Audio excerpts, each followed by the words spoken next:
Good morning, my Teaserking family. You, my General Chow.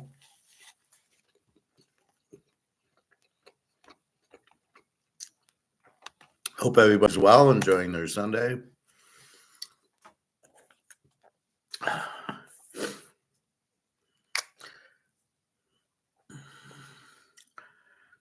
Let's see, we have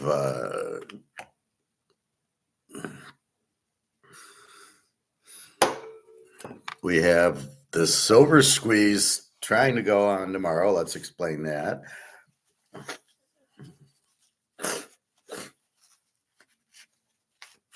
Gold will keep going higher and higher and higher as the inflation's ripping the dollar to nothing, and you have no option. You have to go into gold and silver. You can't go into any other currency. The war is expensive. They have to pay for it, so they have to print more money. I think there's a bit of a Ponzi scheme going on. The UK is broke, but they're still giving money to Ukraine. So they must be laundering money too. The US doing it. They don't want the war to end because they want to keep laundering money. And as long as it's Ukrainian people dying, apparently the UK and the US don't really care. Absolutely disgusting, but that's the way it is. And I don't know why everybody's attacking Russia. Okay, so let's go to NCAA tournament.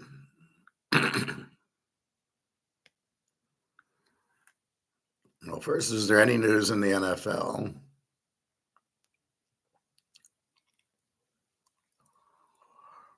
That'll probably happen tomorrow. They're voting on the tush push. They're voting on 18-game season. That's ridiculous. Russell Wilson, I expect to be the starter at the Giants. Yeah, probably.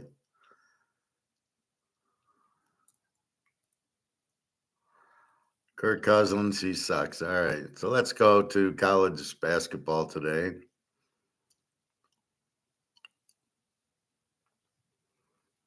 So if you look at yesterday,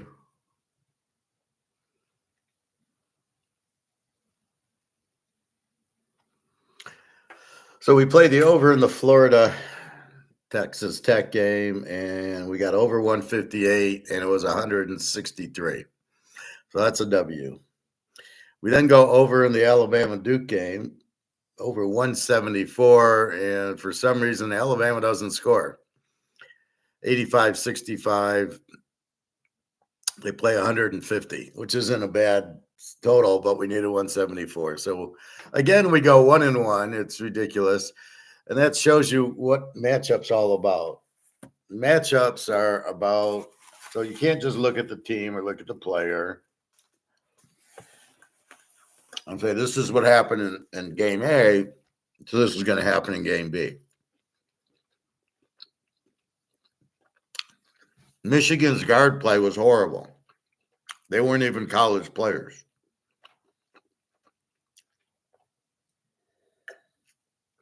Therefore, the Alabama guy went off. I think Auburn played Michigan. Whoever Alabama played, their guard played, well, it was BYU. It wasn't too bad. Anyway, but against a team like Duke, who plays better defense, and that's why you worry about over-unders of 170. You got to be careful with them. All right. So let's look at today's game. Tennessee, Houston. Houston's minus 3.5 and 125.5. And we know how good a defense Houston is. And we know they've been barely winning. We don't know how strong Tennessee is. They did beat Kentucky. Okay. So we're going to go Houston. We got to go under 120, 125.5. Just because you got to play Houston under, it should be a low-scoring game. Usually is. They don't score much, but they have a great defense. So we'll bet the defense. The other game, Michigan State, Auburn. Auburn 4.5, 147.5. Michigan State with the good defense, good team. Auburn, we have no idea. Michigan was up 9 in the second half, and then Auburn went on like a 20-2 run.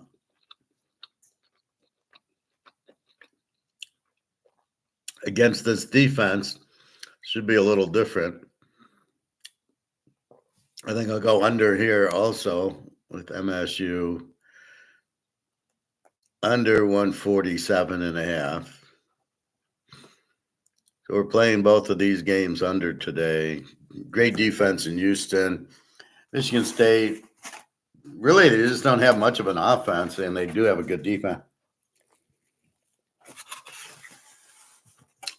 The difference is you take a lot of 2-point shots against Michigan State. I really don't think Auburn's all that good. Beating Michigan was not a big deal. And so I don't really want to, I think about Michigan State in 4.5, but I don't really trust them. They were getting beat pretty bad, and then they were down 10 in their last game. So they ended up coming back. I think Michigan State, I don't know. I assume they'll keep it close, but if they can't shoot, Auburn, how good is Auburn? They got that one forward. Otherwise, I have no idea. I'm really shocked Alabama got beat so bad by Duke. So they were talking about an all SEC final. Well, now we got Duke in, and Michigan State and Auburn could go either way. Houston and Tennessee, you figure Houston. Oh, yeah, and Florida. So you got Florida and Duke, and you could easily have Houston and maybe Auburn. Maybe you got 2 SEC teams. Again, it's college basketball is so weak. These guys, what's weird is they were playing one and done, getting drafted and going into a D League because they all sucked.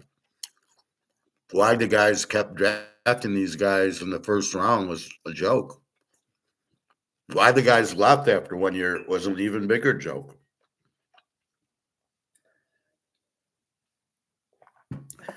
I mean, if you're playing college ball and you're getting a degree, unless you're Magic Johnson, I'd be playing more than 2 years. I'd be playing probably 3 years.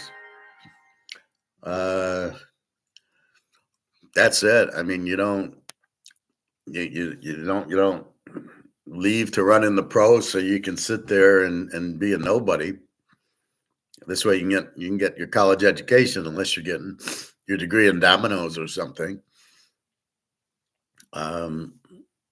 So I don't really get it. But now with the NIL, the players are now staying longer.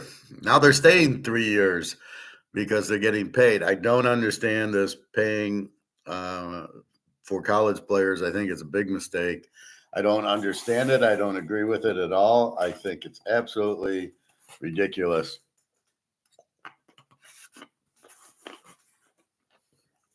This is not professional. These are amateurs. You only get paid when you're a professional.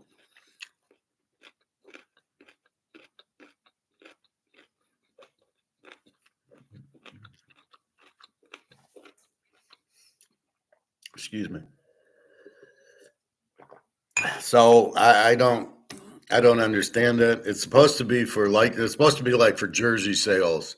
You're making money on my name. Okay, here's $20. See you later. How it got into millions. And it's weird is we don't even know because it's the boosters giving them money. So are they even paying taxes on it? We have no idea. Anyway, this is absolutely ridiculous. You're getting paid to go to college, right? Room and board are paid for.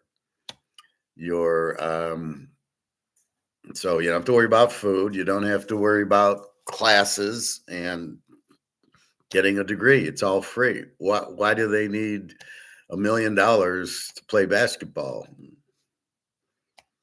I'd tell them to fuck off. No, you're getting room and board. You're getting a degree. Especially now, it's worth $200,000. But I don't get the boosters getting involved and paying it, and especially in football. It's ruining football. Oh, I'm not going to play in the bowl game. I'm transferring. Oh, I'm getting ready for the NFL. That's not right. That's, absolutely crossing the line there. You're on the team, and what do you mean you're not playing? Are you hurt? No, I'm just I want to get ready for the draft. Get ready for the draft. So there's big problems in college sports. Yesterday, I couldn't even watch the games there on TBS. What the fuck is that? How do you not show all your games on CBS? Why would these be on TBS? Nobody's watching it. I don't have it on my cable. I have cable.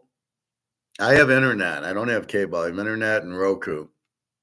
Now, there's an option for ESPN or TBS or TNT, provided my internet carries them, which they don't. I have Spectre. And in my mind, I can't get them. I can't watch these games. I'm sure I'm not alone.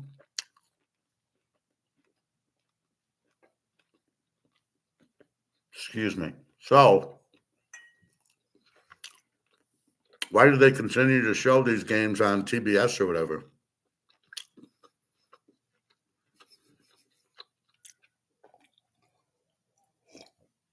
I know. Don't talk with your mouth full. I don't get why they don't. It's like the college playoff. It's on ESPN. Nobody can, nobody watches it. Disney, thinking like a bunch of idiots that they are, let them pay for ESPN. I can't even pay for ESPN. Even if I wanted to, I couldn't get it. So you got to, the Super Bowl's on ABC, NBC for a reason. WrestleMania's on pay-per-view, right? But you've got to put it on regular TV. So I just never saw those two games, and I watched the movie instead. And now I looked at the score, and I go, oh, okay. Very stupid by them. Yeah, I know TNT or TBS is paying them. So you just charge CBS a little bit more. Okay, well, we're going to charge you a little bit more so it won't be on TNT. Do you want people to watch your product or not? That's the whole point about it. If you want people to watch your product, then put it on the most. That would be me doing this video in this class and saying, well, it's only for subscribers. Why would I be that stupid?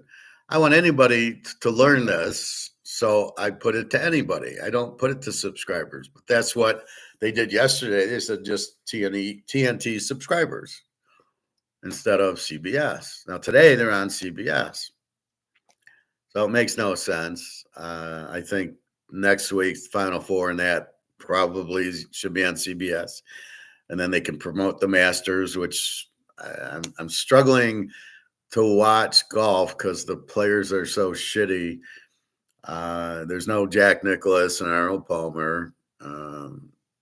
There's no Nick Faldo and Greg Norman and those guys. That's when golf was good in the 80s and 90s. Now you basically have nobody. Scott Scheffler, the guy stinks. And then they keep calling him the world's number one. Based on what? As we see in football and baseball and basketball, it's all matchups, right? It's how are you against this team? In golf, it's how are you on this course? So how can you ever have a number one? Because they play Pebble Beach and they play Augusta and they play the different courses. St. Andrews, the guy might be good on St. Andrews, not good on Royal Lytham. He might be good at Augusta, but not good at Pebble Beach. So how can you rank somebody? How do you have a ranking system? It's the dumbest thing. And then the guy is supposedly the number one. Well, it's not like college football where it's Georgia who can beat everybody. It's a guy who's number one. And then you watch him like in the TPC, the one they just had with the Island Green, and the guy's like in 10th place. He's not even shooting par.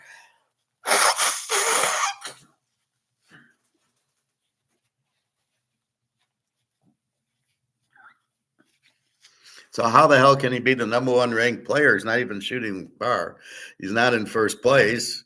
He's in 10th place. Well, okay, so now he's not number one anymore. So I don't get this whole golf ranking. I never got it. I think it's the stupidest thing in the world. Um, I won't. I just frustrating. Wow, he's the number one player in the world as he's 10 shots off the lead. How you can say that with a straight face blows my mind. In college football, Georgia's the number one team. When they lose by 30 to LSU, they're not number one anymore. Oh yeah, they're fallen. They're not one. They're now number 6. You don't stay number one if you lose by 30 points. If you lose. So if this Scott Scheffler loses, he ain't number one anymore, right?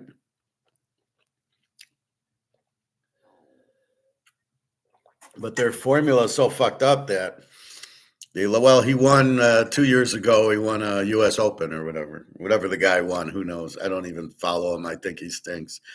But you sit there and how do you justify he's number one now? That used to frustrate me with Tiger. He'd be number one, and he hadn't won an event in a year and a half. He hasn't even played. He's number one. Because we go back 5 years and analyze, and his wins are worth so many points, and stupidest thing I've ever seen. Right now, the only guy I really know is Rory McIlroy. And does Phil Mickelson even play, or does he bet against himself? I don't know. I'm watching that TPC. I didn't know any of them. I didn't know any players, strange players. You don't even know what country. There was that one Oriental guy. Oh, he's from America. No, he's from China or Japan. He's not from America. What are you talking about? So you don't even know what's going on here. You don't know who's who, and you don't care. I mean, this is the problem with baseball. They're all Latin Americans. You knew Willie Mays. You knew Mickey Mantle. Right? You knew Pete Rose. You knew Reggie Jackson. You knew the players. You rooted for the players. Oh, Reggie's up. He's going to hit a home run. Oh, Mickey's up. We got to watch Mickey. Now it's I don't know who. I'm not an Ohtani fan. I don't know. The Tigers are playing. I don't know anybody on their team. I don't want to know anybody on their team. They're a bunch of minor leaguers. And you listen to the radio guys, and they'll probably go 500. Really? They'll be lucky to go 300. How are they going to get 500? Well, we're in the weak division, and the division's so bad. I guarantee you Cleveland wins the division probably 10 or 15 games over because they have the best manager. But again, who really cares? There's no Mantle, there's no Mays to root for, to be involved with. And this is the problem with baseball. This is the problem with golf. All these sports, you need Jimmy Connors and McEnroe. That's what's so good about them. You watch when Jimmy Connors and McEnroe are playing, or Connors and Borg, or Connors and whoever he's playing. You watch to see the player. There's nobody in golf I watch to see. Right? I mean, football, at least you have your stars. You have Mahomes. Okay, Burrow. Yeah, okay, we'll watch those games. Baseball, there's nobody. I am not watching Ohtani. See, this is the thing. I'd rather watch Stone Cold Steve Austin and The Rock than whatever baseball has to offer. And that's the problem. Now wrestling's in trouble. They don't have their Hogan, Flair, Stone Cold, Rock. Who do they have now? So there's nothing to watch. I don't want to watch Joe Blow. I want to watch Hulk Hogan, Ric Flair. I want to go woo. Who am I going to woo to now? There's nobody there. There was a short, about a 10-minute Ric Flair, his promotions, when he'd go out to wrestle and he'd say, I'm going to kick this guy's ass and I'm going to woo all over the place. And it was pretty good. But you need that. You need to watch somebody, right? I was watching bowling last night, the old ones, Mark Roth and Earl Anthony in a match at Showboat, Marshall Homan. Now I don't even know when it's on. I don't know any of the players. Pete Weber apparently retired, and they're all throwing the ball with two hands. Well, good luck. You lost me. No, no, no. It's one hand. You gotta throw the ball one handed. It's not a two handed sport, fellas. And and I don't know the names, and nor do I care. It's a whole different sport, which I'm not interested in because I bowl one handed. You can't make up and make it a two handed game. And you know, maybe the new kids, the 10-year-olds who are watching are, oh, I'm going to do that. But there's no stars to watch. And that's why you watch. That's what it's all about.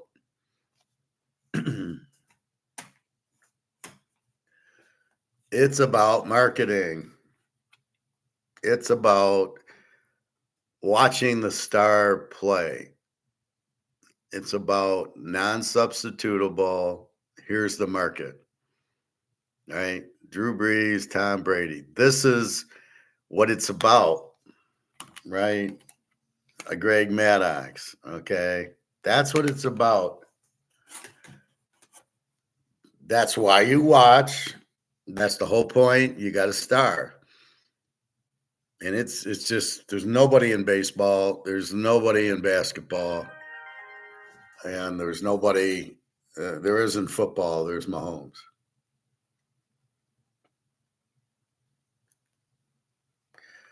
Um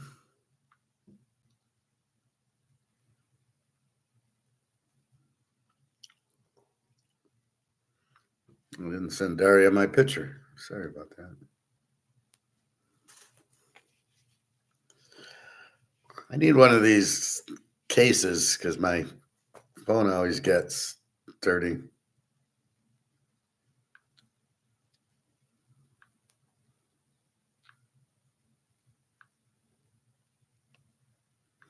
Um, but that's the problem.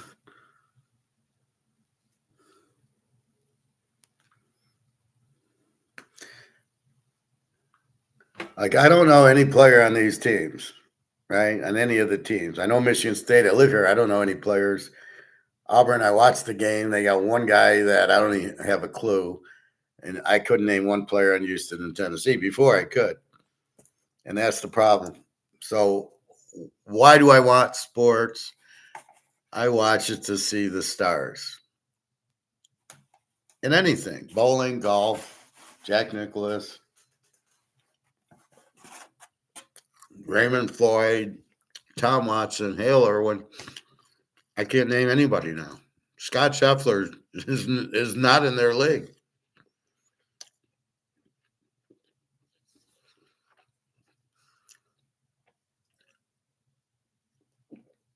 So I mean, this is the problem. There's no market, right? Basically, you're not marketing to anybody, and that's what hurts the sport. So I watch the basketball for the betting, maybe if you can even figure out how to bet this stuff because you don't know the players. Who's got the best player today? Don't have a clue. Is it Houston? Don't have a clue. We'll watch it and then I'm only watching to prepare for next week, but I'll still go to the pool and then come back for the later. Now I noticed yesterday they're on at night. Today they're on in the afternoon, competing with golf, I guess. I don't know. All right, so that's what we got. A little broach on sports, but we are looking at Aaron Rodgers. That's for betting. If he goes to Minnesota with a great defense, if he goes to Pittsburgh with the great defense, if Pittsburgh has a great defense, that's been slipping.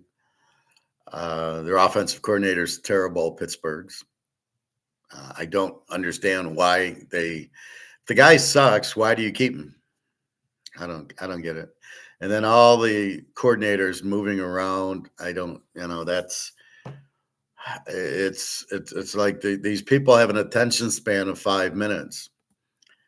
As we get to investments, we'll get into that. I mean, I don't want gold. It's not $100,000 an ounce yet, and I don't want to wait. It'll be there, but I don't want to wait for it. I'll be in Bitcoin, watching it go up and down $10,000. It's worth 90. No, it's worth 100. Oh, wait, it's worth 75. Well, what's it worth? I don't know. All right. Anything else on sports? All right. So let's get to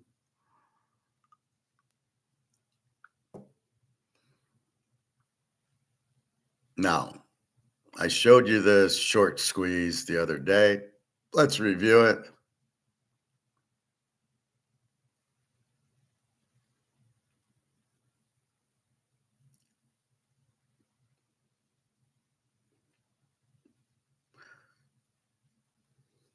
So apparently we're supposed to mix castor oil with baking soda. I'll have to watch that. I do use castor oil, but I don't eat it.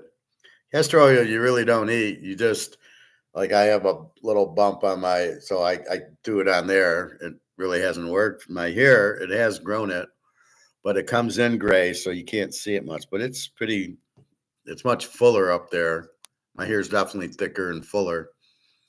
But it takes 5, 6 months. It's been like one, but I can notice the big difference. Um,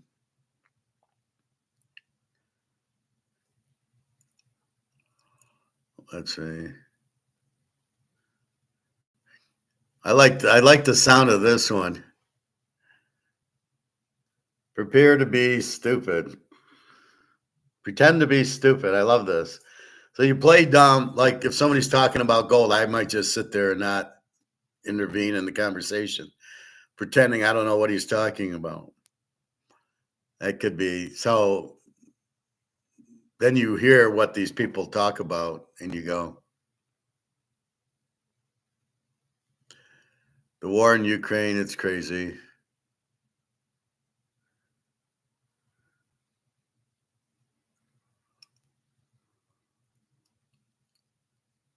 See, there you go, Hulk Hogan.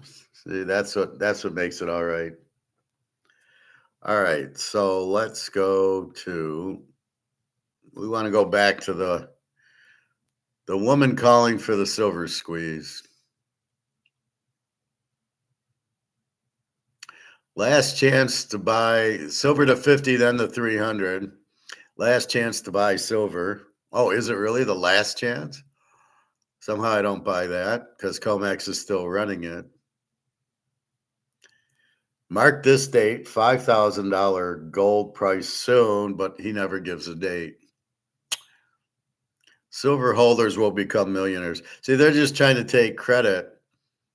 Look, I told you, I told you. I mean, I've been telling you for years, but I don't do it. I don't do it to say, oh, I told you. I do it to help you.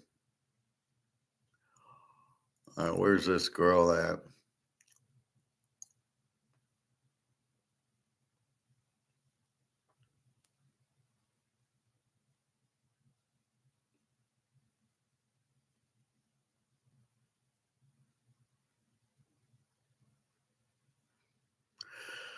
Where did she go?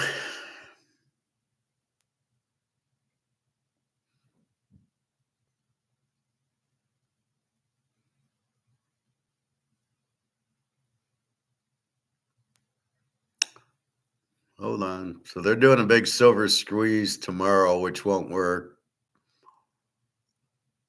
because it's not a free market. It's a controlled fixed market.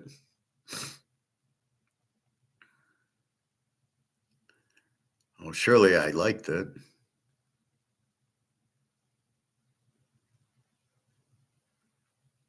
Oh, sorry. Hold on.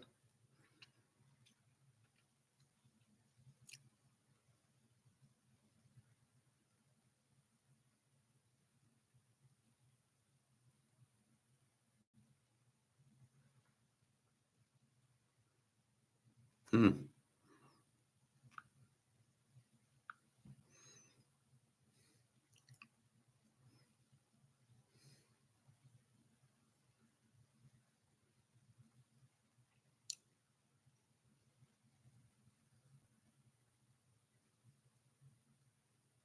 All right. I apologize.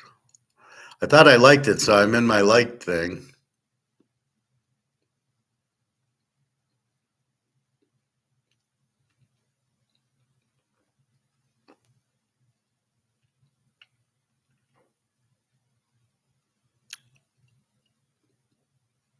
come on. Where is it?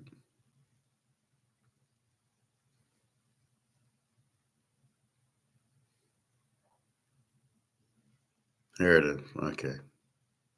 Didn't I like this?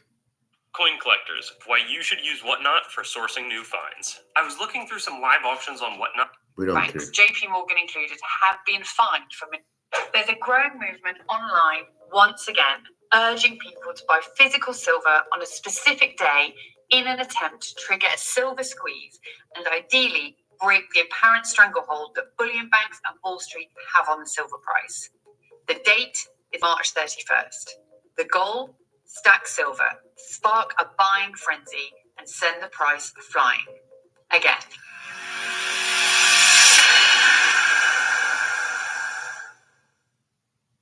Now, we at Goldcore TV love silver. We love physical precious metals in general, and we're very happy to see silver getting some of the attention it deserves after being left behind by gold's recent run past $3,000. So today, we're diving into the story behind this renewed silver squeeze, what's real, what's hype, and why we think this moment deserves your attention. And yes, before we're done, we'll tell you about a silver offer we've put together that, frankly, just makes sense right now. So let's take a look. But first, let's talk about what's actually going on behind the memes, beyond the hashtags, because there's a story here, a familiar one, and it's worth unpacking. Not just what this March 31st movement is all about, but where it's come from, what it's really trying to achieve, and what history tells us about how it might play out. We'll talk about why people believe the silver market is being manipulated, how past attempts to squeeze the price have fared, and what all of this means for smart investors who, like us, still believe in holding the real thing, the physical metal, no matter what the spot price says. So let's talk about silver. Let's talk about short squeezes, short memories. All right, talk about it already. Might actually be different this time around. This latest wave of silver enthusiasm began with a detailed report from financial commentator Jesse Colombo, a name well known in precious metal circles. Never heard of him. And he laid out in great, clear detail the case that silver prices are being systematically suppressed by bullion banks. Now, that report went viral. And within days, voices across social media, particularly on X, began rallying behind a new idea. March 31st should be Buy Silver Day, a coordinated push by retail buyers to flood the market with physical silver purchases in an attempt to break the back of what they see as a manipulated artificial silver price. The strategy... Okay, it blows my mind that this Jesse the Body Colombo, whatever the guy's name is, he's just now figuring out the price is manipulated. Really? I've been telling you this for 3 years? He's just figuring it out. That JP Morgan does derivatives to fix the price of gold and silver. Well, I just, at that point, I'm ready to throw up that he's just now figuring it out. Furthermore, this silver squeeze, whatever it's got, I don't know why it's called that. Everybody go out and buy silver on Monday. Why? Silver is not priced by the market. Silver is priced by the derivatives. So unless COMEX plans on kicking the price up, it's not going anywhere because it's not free market. So it's amazing. There's two things that bother me here. One, this Jesse guy doesn't understand that what COMEX is. It's all derivatives, and thinks that if you go buy it, it'll actually make the price go up. This has to be, I mean, these people are idiots. You can't, it's not going to go up. It's not going to go anywhere. You could, like I've been telling you, we could all go out and buy 1 ton of silver next Friday, and the price of silver wouldn't go up. Wouldn't go up a bit because it's not priced by the market. The market price is what is this price on eBay, right? I'm going to sell it, and Bobby's going to buy it for me for 20 grand. Thank you, Bobby. Appreciate it. Now I can go buy more gold with it. That's what the market is. And if we all went and bought Drew Brees rookie cards, and there's only 999 of them, then we could control the price. Then the price would go up if there's more than 999 buyers. That's the point of this. So this is basically a free market price, because I go on eBay or I might go to a card show and somebody makes me an offer. We agree. It's a fair trade for both of us. I want 10 grand. Maybe he gives it to me for 9,500 and I go, okay, that's fine. Or whatever price that I'm willing to part with this, because I want the money to buy gold. He would prefer a Drew Brees card because he's Drew Brees' father or something, right? He's a Drew Brees fan. He's got gold, but he wants to diversify. Okay. That's what a free market is, right? I sell it, somebody buys it, boom. That is not what gold and silver is, as we know.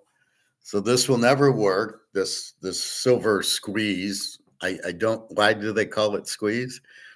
Well, who are you squeezing? What? I don't understand these people who are in this coin market with the stacking. It's not stacking. I don't stack cards. I collect them. I have a card collection. I have a silver collection and a gold collection. I don't stack. What is that? What is stacking? Is this a stack? Did I stack cards? No, I collected them. You're collecting gold and silver. You're adding inventory. So it's really stupid. The silver streak will never work. It can never work. The only way it works is if COMEX is blown up. They're doing a Shanghai and a Moscow and a Dubai metals exchange for diamonds and precious metals, a physical price. It'll be an eBay. That's when we'll get a real physical price of gold, silver, diamonds. But until then, we have this fake derivative price. And it's not manipulated by Wall Street, and it's manipulated by bullion banks, specifically JP Morgan is the one, maybe a little Goldman Sachs, who manipulates the price of gold and silver. Why they keep the price down and they're shorting it is because they're the dumbest people in the world. Gold, they're all losing trillions of dollars by shorting it at 2,500 at 2,600, and they'll never get there, and they're going to have to pay on those. When the option, when you finish out of the option, you owe it, right? You have to pay. They have to pay a whole lot, so they're losing their ass in these derivatives, trying to keep the price of gold down, but they can't. They're trying to keep the price of silver down. They're doing a good job of that. But it's just amazing how, like Alligator, well, it's 90 to 1, and it should go to 15 to 1. Alligator, are you this stupid? It's 90 to 1 because gold has the Basel III where they have to pay.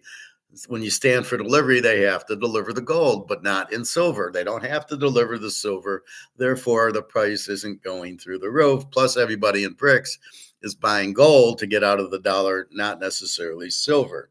They're starting to, Russia and China are, and India, but not, there's a little bit more silver. And, let's face it, when we go buy gold, if we have the option of gold or silver.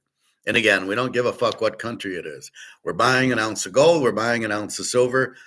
Gold and silver are priced in gold and silver, not U.S. gold and Canadian gold and that. It's gold. So I don't know where, only buy American. Yeah, that's because that's how you sell, you schmuck. I don't know. Andy Scheckman is just a con man. I'm really doubting his worth.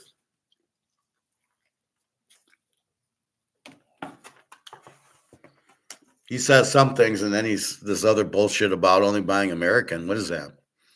Is that because you only sell American? And that silver guy, I only buy American. They're just salesmen trying to fuck you over, and that's why I say you're buying the ounce. Just buy the ounce. And if it's cheaper, like I say, I save $25 an ounce buying Maple Leafs over Eagles. Thank you very much. Because if you notice, they're using the spot price of gold to come up with their price. They're giving you a discount because people want the Eagles. They don't want the Maple Leafs. We, of course, are always what's the word?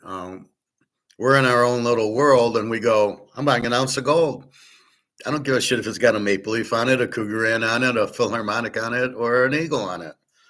It's all an ounce of gold. Gold's priced in spot is an ounce of gold. So if you're going to give me $25 off because I want to buy a maple leaf, thank you. So anyway, this will never work. I don't really understand the point.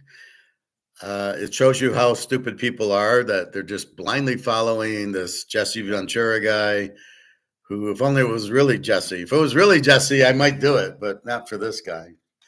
It went viral. Why would it go viral? I've been saying this for 3 years. Mine don't go viral. So it's just really stupid. And then people will run and buy silver. Price won't go anywhere.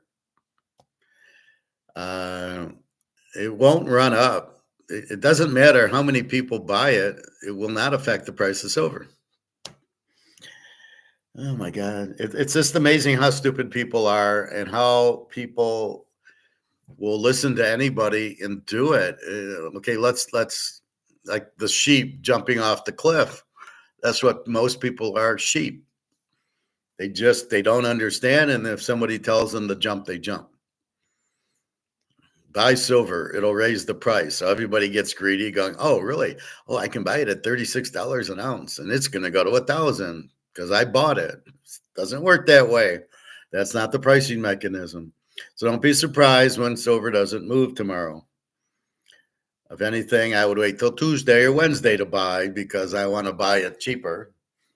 At this point, I don't care. I'm buying because it's $34.30 an ounce for $1,000 an ounce item. See, we think fifth dimensionally, and we're 5 steps ahead, and we know silver will be $1,000 an ounce because it's very limited. It can't be inflated or printed, and that's the bottom line. So therefore, to buy $1,000 ounce of silver for $36 is a joke. Now, if you present it that way and stop worrying about a silver squeeze and jacking the price up because everybody goes and buys it, just shh. It's like, be quiet. Just, I'm going to go buy and I'm going to go buy and it's going to go up, and stop talking about it because then you're going to, these dealers might raise the price on you. They might make the premium $5.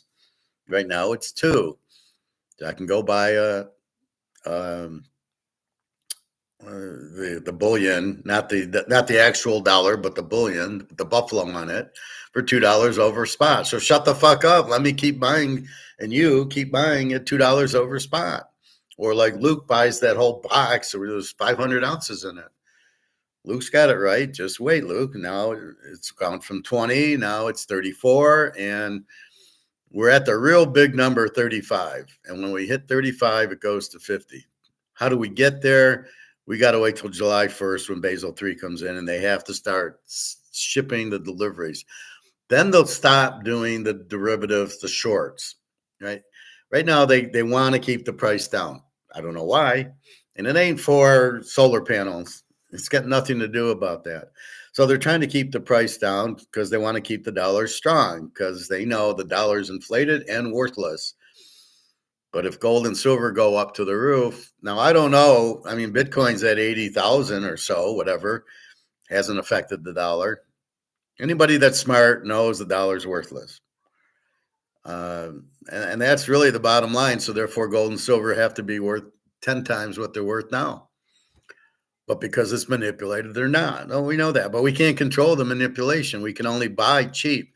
We know the price is $1,000 cheaper than it should be. We know that. So we're going to take advantage. That's what we do. We find the area and take advantage of it. So silver is very limited. Let's say 600,000 tons. That's it. 200,000 tons in gold. But it's all gone. Just like gold, there's not a whole pile of silver sitting in a bank where, yeah, give me 20 ounces, give me a box, give me 500. It's not sitting there. But do be careful.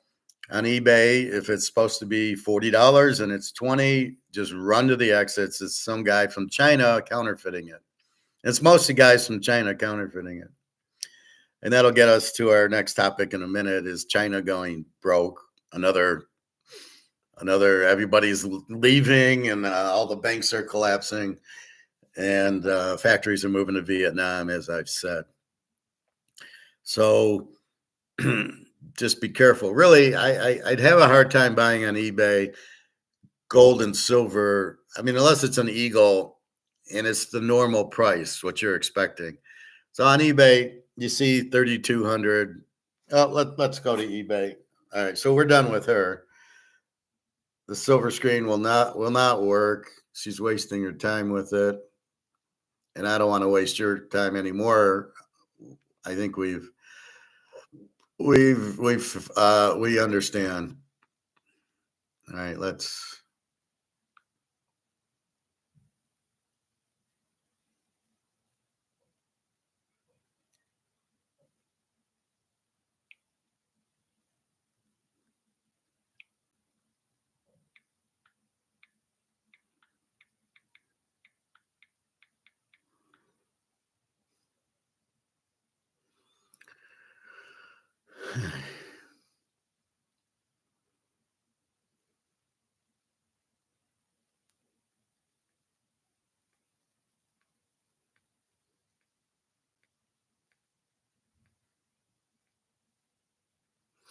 You want to stay away from this shit.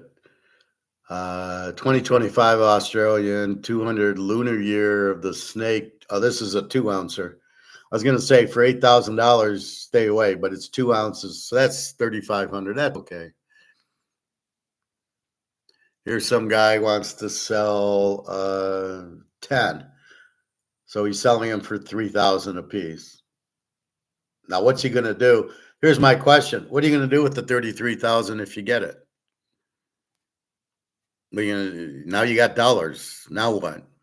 Now, if he's going to buy a car or something, maybe. If he's going to get out of the dollar, boy, it'd be nice when you filter on 1 ounce gold coin, you actually got 1 ounce gold coins.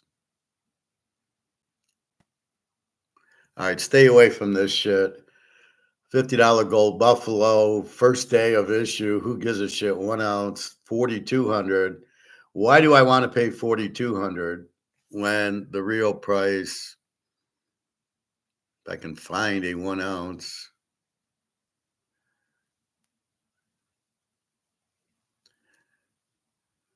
God, this is frozen. Okay, here you go. This one's 36.20, which seems a little bit high. But so why spend 4,400? Here's 36.20 Eagle burnished. I don't know what that means. OGP COA. Again, I wouldn't waste your money. Here you go. All right, here's a normal one. 32.75. That's what you want to pay. And you don't care if it's an Eagle or Maple Leaf, and the fact they're selling them cheaper blows my mind, but 32.75. So why would you pay 36.20? Why would you pay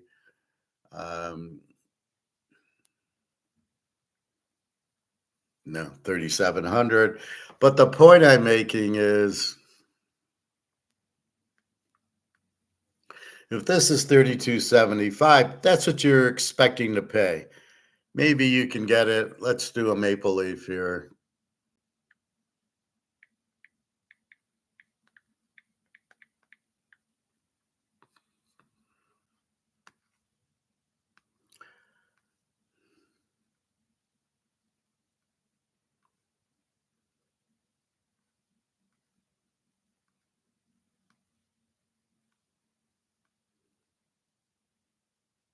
So here's a Maple Leaf, 32.63. And notice this is from Canada. There's also, these are from Germany, right? From Germany. So this is a little bit more. And look at the shipping, $86. What does this tell me? The Germans need money. Germany's collapsing. So they're selling their gold on eBay because they want US dollars, because their euro's collapsing. Same thing with the Canadian guy. But the point is, they're roughly 3,200. So somebody's offering an ounce of gold for 2,500. Run as fast as you can to the exit. It's obviously counterfeit. How do you counterfeit gold? Really, you can't. You need to make like a half ounce of gold with copper and nickel and stuff like that, maybe some silver in it, but it's not going to look gold. And then when you put it on a magnet, it won't, it'll stick because of the other alloys in it. And then if it sticks, you know it's not real gold. You take it to the gold store, he puts it on that machine that says the weight, and it says, yes, this is real gold. So why would somebody if I can get 3,400, 3,200 roughly, why am I taking 2,500? This is gold we're talking about. So I don't buy that. It's not good. It's so know the amount you're expecting. Here, the 10th of an ounce, 394. Okay, maybe I'm expecting 360 or whatever. And careful on these 1/20ths. 1/20th for 310, but I can get a 1/10th for 330. Why would I buy a 1/20th? It's half of the 1/10th. Buy the 1/10th. So be careful in the description. It's a 1/20th. Now my filter is on a 1 ounce. So why am I getting all this bullshit and traffic in here? But know what they're going for. And as I said, stay away from this amp max. They're much higher, 446, but really it's 330, 350. And here, the 1 ounce. Now this is, it's not Ampex. That's why. So be careful on the dealer. But, here's JM Bullion, 3270. Okay, that's about the ballpark. Figure it's spot plus about 110. That's what my guy is. Spot, we know, is 3,085. 3185, 3195. So if I went to my store, he's not open tomorrow on Tuesday, I'd expect to pay 3,200 for an ounce of gold that I used to pay 1,800 for. But I'm very happy it's 3,200 now. So again, if you want to sell it, you can sell it here, but you will have commission and shipping to pay, which is going to eat into the profit that if you just took it back to the coin store or jewelry store, never to a pawn shop. Go to the jewelry store or the coin store. I told that to Jenna. I said, do not take it to the pawn shop. Go to the jewelry store. When we first met, I took her to the jewelry store and I got her a gold bracelet, real gold bracelet. I said, go to that store to sell your gold. Don't go to a pawn shop because they're going to fuck you over. Because they're going to say, well, I need to sell it, Well, I really don't care what you need to sell it for. This is the price this is the price that it is that I want for it. And if you don't want to give it to me, fine. I'm not going to give it to you $50 cheaper because you have to turn around and sell it. But know your prices. Now, again, here, the Maple Leafs, 3270. And let's see what the Eagle is to counter that.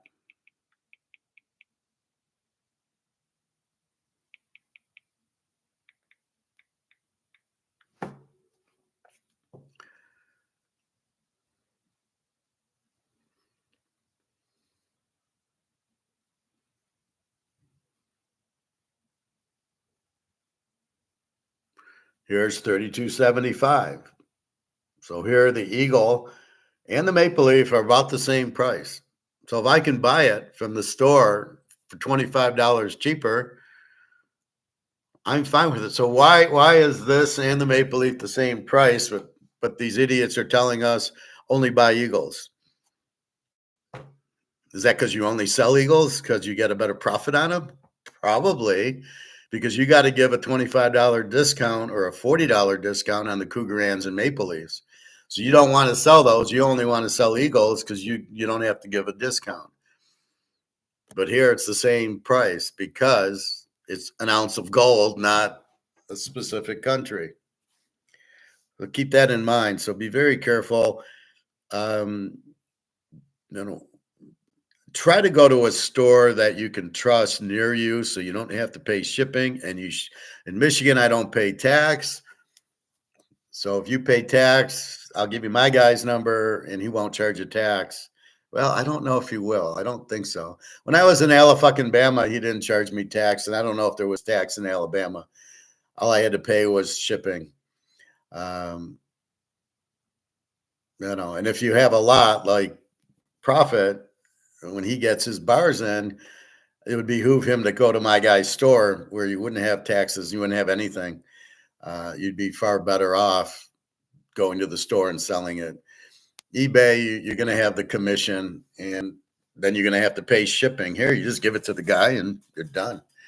So there's a lot of extra costs on eBay that you don't have walking in, but you've got to find the guy's store like I have. So I just go there, buy it. If I need to sell it, I just sell it. Fortunately, I don't need to sell any at this point. And that's where it is. So the silver squeeze. So let's go to 1 ounce silver. And I'll keep it on Eagle.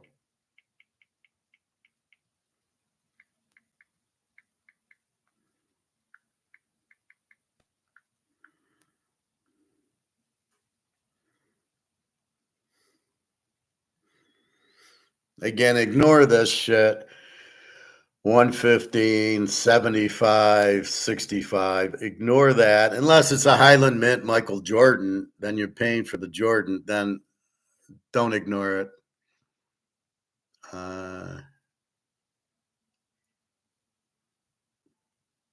Here's $43 for 1 ounce silver. Let's see, 50. What the fuck? Who's going to spend $900 on an ounce of silver? 1986S, American Silver Eagle, PR70. Nobody cared. You're not buying silver for this. If you want, go buy a mantle card that's rated PSA 9 would make sense. Do we believe population 31? No. Maybe PR70, but again, we don't care. We don't want to pay $900 for an ounce of silver.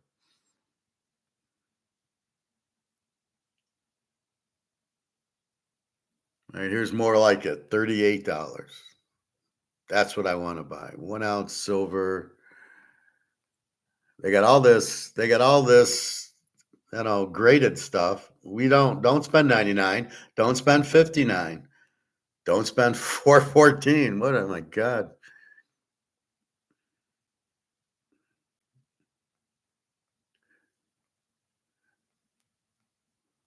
It's hard to just find a regular. What the fuck is this one? 2018 American Silver Eagle with U.S. Skull Privy Ruthin. What the hell? $144. What the fuck is that? So here you go. Here's one for 39. Here's one for 48. Look how difficult it is for me to find like a regular 1 ounce for $39.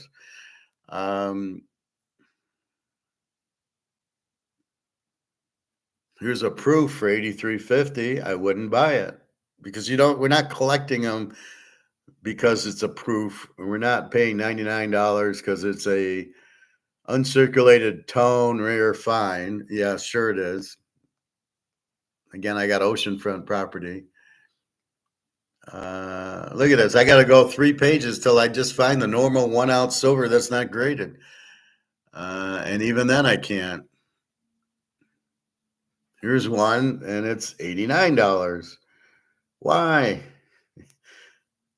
It's 30th anniversary tone. Yeah, okay, good luck. Here's $60 because it's a key date. Bullshit. So just beware. This one I like. Maybe I spent 48. It's all American stuff.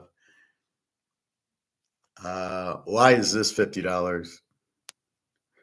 But you can see what it is, right? And you can see how limited silver is. You're not seeing anything.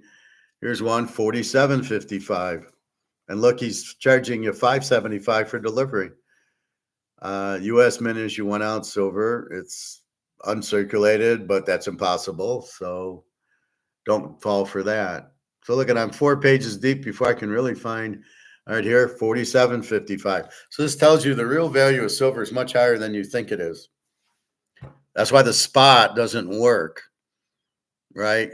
Because you can get $45, $50 easy on eBay, and you think, well, it's worth 30. I can go to the store and buy it for $2 over spot, or roughly 36 and a quarter. The silver squeeze will have no bearing on this because they're not looking at what they're selling on eBay for.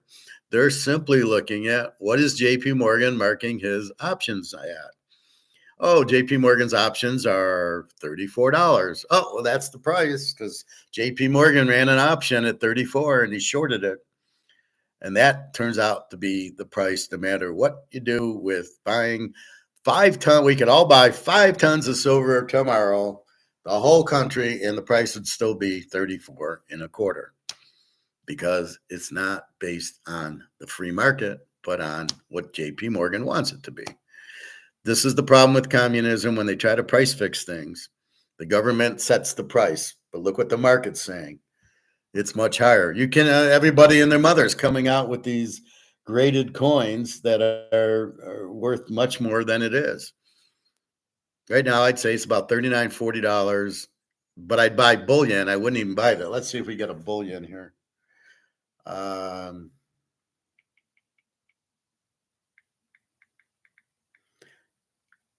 So these are just the ounce of silver.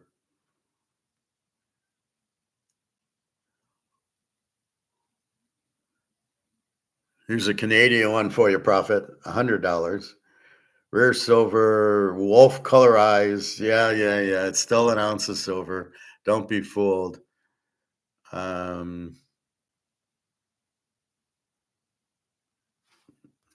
Let's ask for Buffalo.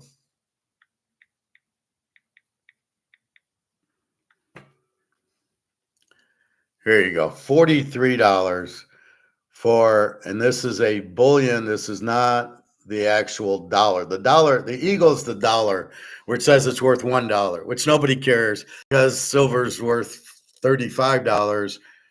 Nobody's going to claim it as $1. However, if you are going to the airport and they make you put something down, you put the face value down.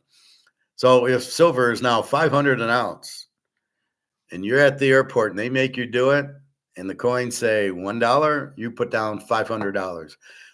It says it's worth $1, so I'm claiming $500, even though they're worth $500 a piece. You know, they're worth 25,000. You don't know that. You're just saying they're, as far as I know, they're dollar things. I don't know what the value is. They're just, you know, my uncle gave them to me. They're worth $1 a piece. Just like a quarter is worth 25 cents. Even if you have a rare quarter that's worth $1 million, you're still going to put 25 cents. You don't know that. I'm sure that's happened to all of us. We've had these rare quarters that we don't even know we have. And we don't, well, no, it's worth, I got 4 quarters, it's $1. And we're being honest, we don't know that they're worth $1 million. So if you're going at the airport, this isn't even $1. This is bullion. Here, $40, right? So I can go buy that coin tomorrow or Tuesday for $36.20 because my guy's going to mark it up $2. I don't get the guy at my store how he can be this stupid. Even when I'm teaching him what is going on, he's still, I got to pay rent and I got to pay the lights. I'm going, oh God, okay, fine. He's got to compete with the other stores. That's why he's doing it. And if you go to Costco to buy it, you'll buy a 1 ounce silver. That's going to be spot. Or the 1 ounce gold they sold is going to be spot. The problem with Costco is it's a bar and it's 1 ounce and you can only buy one, and you can't buy quarters or halves or 1/10 of an ounces, and you can't buy coins, and you can't buy maple leafs or Cougarans or even Eagles. They're all Swiss bars. So that's the only problem I have with Costco. And I just assume go to my guy's store. I can buy what I want. And he usually has a pretty good selection. Although lately he's not had quarters and halves. When he did have a quarter, I bought it. But he like last time I went, I think he had some ounces. That was ounces and tenth of ounces. It's funny. If he has an Eagle tenth of an ounce and a Cougar Ant tenth of an ounce or a Maple Leaf, I'll buy the Cougar Ant or Maple Leaf because they're cheaper. It's a tenth of an ounce of gold. So I don't know why people are struggling that they must buy Eagles. I don't know that it's a tax implication or not. You're buying gold. As far as I know, if I go to sell 3-4 ounces of gold, there's no tax on it. I think it was like 30 or something. Andy Scheckman did it. It was the only good thing Andy Scheckman's done. He did one on when they get 1099, and it was like 30 ounces of gold and 50 ounces of silver or something like that. I'll find that. I'll replay it. So this is what you're doing. So the price of silver will not go up because people are trying to short squeeze it. It won't work. It can't work because it's not free market. In football betting, well, like I said, in here, if I sell this on eBay for $10,000, that's the price. JP Morgan cannot do derivatives on a Drew Brees rookie card or on a Tom Brady rookie card. It's what the market will bear, but we do not have that on gold and silver. So the silver squeeze not only won't work, it can't work. It's impossible for the squeeze to work that everybody bought will not move the price a nickel. I don't know where these idiots come up with this ideas. They clearly don't get what derivatives are. They don't, which are basically options. They don't get, go watch Trading Places and you'll understand. And then go, it's just my, and then all the sheep following them. Oh yeah, I'm going to go buy silver because some idiot told me to. And maybe they raised the price 50 cents or $1. I don't know. I mean, if I was a store, I'm all of a sudden $5 over premium instead of $2. So it's really stupid to announce it. Just buy it. Why do you have to buy it on a certain day? We're going to buy it all tomorrow. Yeah. And then they raise the premiums to $5 and then it's going to cost me more. And then on Tuesday, the premiums are back to $2. So I just wasted money doing that. So that's what I would do if I was the store, but it won't affect the price. It's not going anywhere. When COMEX blows up is when we see $500 an ounce because they can't control it or contain it. Now they can. Now look what they just did. It was $34.85. Had no business dropping from there on Friday. Gold goes to $30.85 on its way to $3,500 because they can't stop it, because they can't short it, because people will take physical delivery. And if they do that, they can't get the gold to do it and they will go broke. So they are leaving gold alone.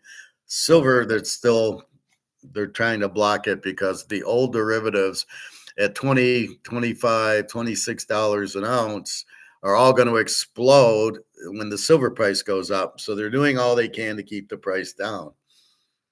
It's not hard. It's being manipulated. That's what a Ponzi scheme is. That's what a manipulation is. So it's not. Why is it? Why do we think? Well, if we all go buy, it'll mark the price up. It won't. It can't. Anyway, so let's see what other goodies we have in there. So we'll ignore this idiot who just goes along with it, but really doesn't have a fucking clue.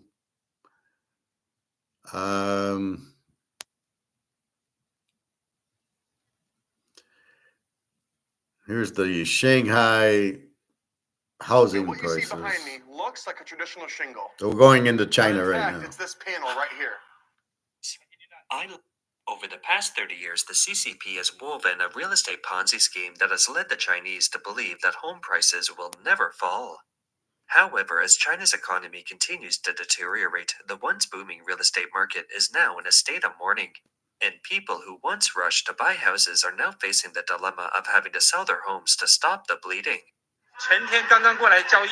I just came here to close a deal the day before yesterday. I sold my apartment for 1.16 million. It was located in the core area of Bao'an Central District in Shenzhen and sold for just over $800,000.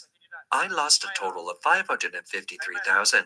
In the end, I only got back the cash for the condo, $9,671. 那个房子我才拿回来7万块钱，每个月6万的月供啊，实在。 The monthly mortgage payment of $8,290 is really suffocating me.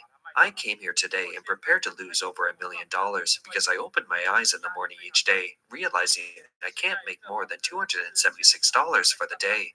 So stressful. Moreover, this apartment has a leverage of 3 times the amount owed to the bank, and my apartment price is also falling by 3 times every day. Coming to a theater near you. That's China, right? They fucked everybody with Evergrande. Evergrande took the money and didn't build the houses. Now you have people that can't afford it, so they're dumping their houses, which is causing the price to go down because there's no demand for the product. This is worthless. If nobody wants the Drew Brees rookie card, and there's no demand for it, it has no value.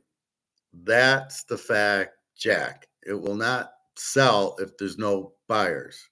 In a free market, it can only, I'm going to offer it to somebody buy it. The housing market in China, there's no buyers. So the price drops because that's how economics works. It can only have a price if there's a buyer and a seller.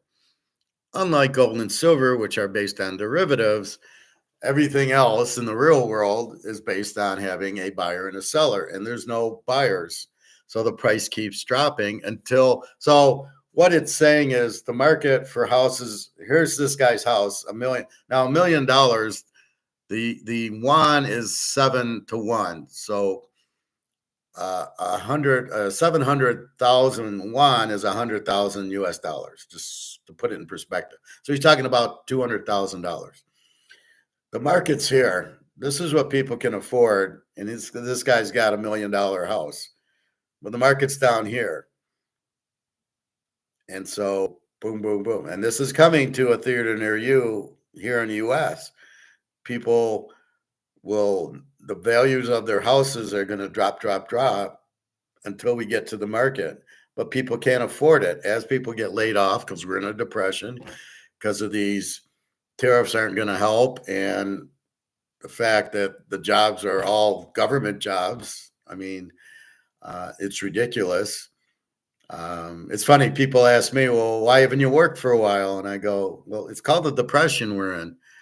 But you're not aware of it because, you're a fucking salesman in HR. You don't understand there's a recession and a depression. And nobody wants to hire because they're all losing money. Anyway, I used that when I exited Tenneco. They told me the job was eliminated. And I go, well, you guys are being sold anyway, so I'm not surprised. That's why you either own gold or you're screwed. And, so I got them back going, well, I own gold, so go fuck off. So this is the same in any market. You cannot sell ribs or a Camry or a house when there's no demand, when the demand's down here, right?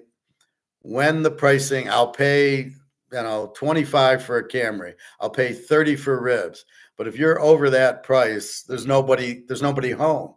You can't sell it for 45. You can't sell the Camry for 35,000. In China, you can't sell your house for $1 million when the market's all down here at 200,000. So again, China is collapsing. The jobs are moving to Vietnam because they won't have to pay tariffs. Trump didn't think of that, did he? What's Trump doing? And now China's retaliating, charging us tariffs. You know who wins that war? Nobody. Nobody wins the tariff war because you continually force prices over market, right? I mean, that's the key to everything. The tariff raises the cost, which they try to raise the price, but they don't, they don't necessarily, you can't just, let's say you get golf clubs from China. You can't, now they got to pay a tariff on it. You can't just raise the price on the golf clubs if the market's down here. You can only sell it here. So I want to sell Cleveland Classics for $1,000. That's the market. I can't sell them for 2,500 no matter how much it costs me, because the market will only pay 1,000, or for Titleist, or for Nike. Sorry, this is how much I can afford to buy golf clubs, and that's it. And if you want to sell them here, there's nobody home. Who you selling to?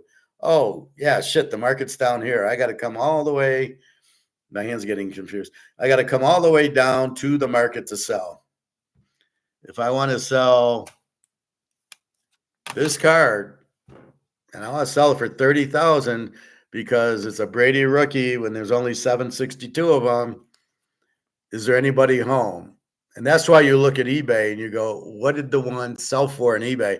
That's why you go to the sold section and you see, what did this sell for? If you can even find it. And then it's, I got to get it graded. What did a PSA 10 versus a PSA 9 sell for? If I can even find it. And then I put it out for 35,000 if it's a 10, or best offer. Now make me an offer. That would be how I would sell this card. Brady limited PSA 10. But that's where the market tells you what it is sold for. So you go to the grocery store and you got Coca-Cola $2.95. I went to Kroger's yesterday, and this is how stupid Kroger's are. So their Coke was $3.54 now, up from $2.95. But it had a little sign that said, if you have a Kroger card, which I do, it's $1.49. So I go to the checkout and I go, it comes up at $3.45, and I go to the guy, no, this is $1.49. I ran the card through, and he says, no, you got to go on the app and get a coupon. And I told him to fuck off. Yes, I did. I told him to fuck off. I go, you're wasting everybody's time. What's wrong with the card? I got to go to the app, which I don't have, to get the coupon. Yeah, that's not happening. So I had him delete it. I'm not paying $3.45 for a 2-liter. 159, yeah, I would have. But that I thought was ridiculous. And that's the point of it. So don't get too cute, Kroger. And why do they have the coupon at 154? One, to get you used to the 354 price. And two, the only way they're going to sell it is at 149 or 159.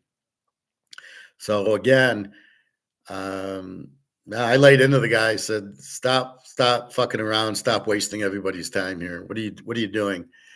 It's not good enough to have the card. Now I need a fucking digital coupon from your website. No, I'm not. I'll go to Myers and get it for buy one get one half off or something.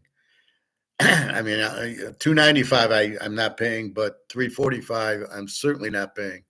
But that's what they're trying to do. They're trying to get the price. They're trying to get you used to $3.45. And it only works if all the stores are $3.45. And that ain't going to happen.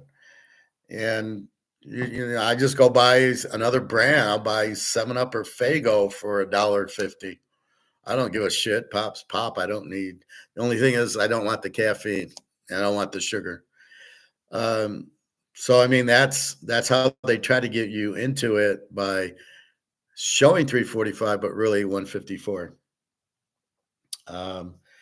So it's always that market. Now, what certain ones do, like Mercedes, there's no substitute. Like Porsche, like Ferrari, like Saks, they're trying to say is there's no substitute. There is a substitute for Coke, and there's other stores selling it cheaper. So I'm not going to pay Kroger's $3.45 for it. Go fuck yourself. But a Ferrari, there's no substitute. If I want a Ferrari, I'm gonna pay $500,000. Even a used one's like $400,000. If I want a Mercedes, it's probably I think I can get one $75,000-$80,000. But what a waste of money. I'd rather buy gold and silver and watch my money grow than buy a Mercedes and watch my money go down. So that's what it is. They're trying to keep you from substituting.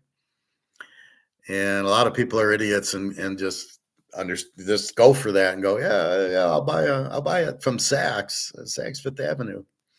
I'll buy a shirt from that, or a polo shirt. When I go up north, there's a polo place at a discount mall, and they're still $100 a shirt, I tell them to go fuck off, and I go buy other shirts at other store. I go to Brooks Brothers, and you can get them for $40. Why do I need a polo player at 100? They're missing the market, especially at a discount mall, and especially what the market is.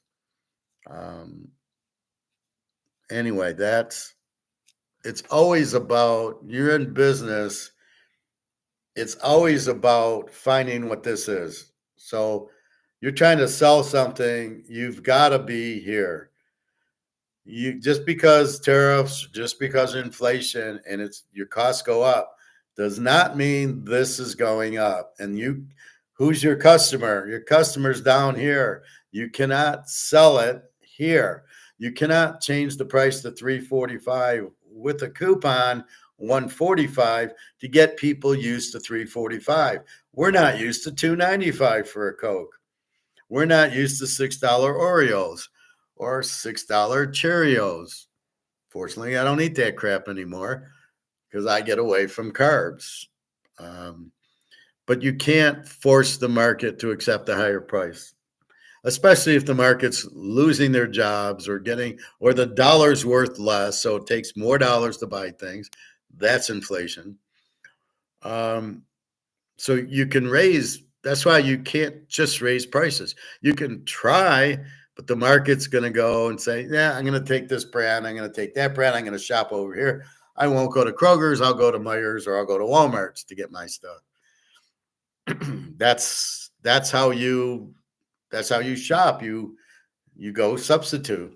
You can buy Coca-Cola at Walmart's. There's nowhere near $3.54. So I saw that. I was disappointed. But so what are they going to do in China? They got massive inflation, but the guy's got all this gold. You got 60,000 tons of gold. The fuck you doing? As everybody leaves. So, but they're waiting for the dollar to collapse. Then they come out with the gold. So I know Luke's asking, well, what's the gold-backed currency and this and that?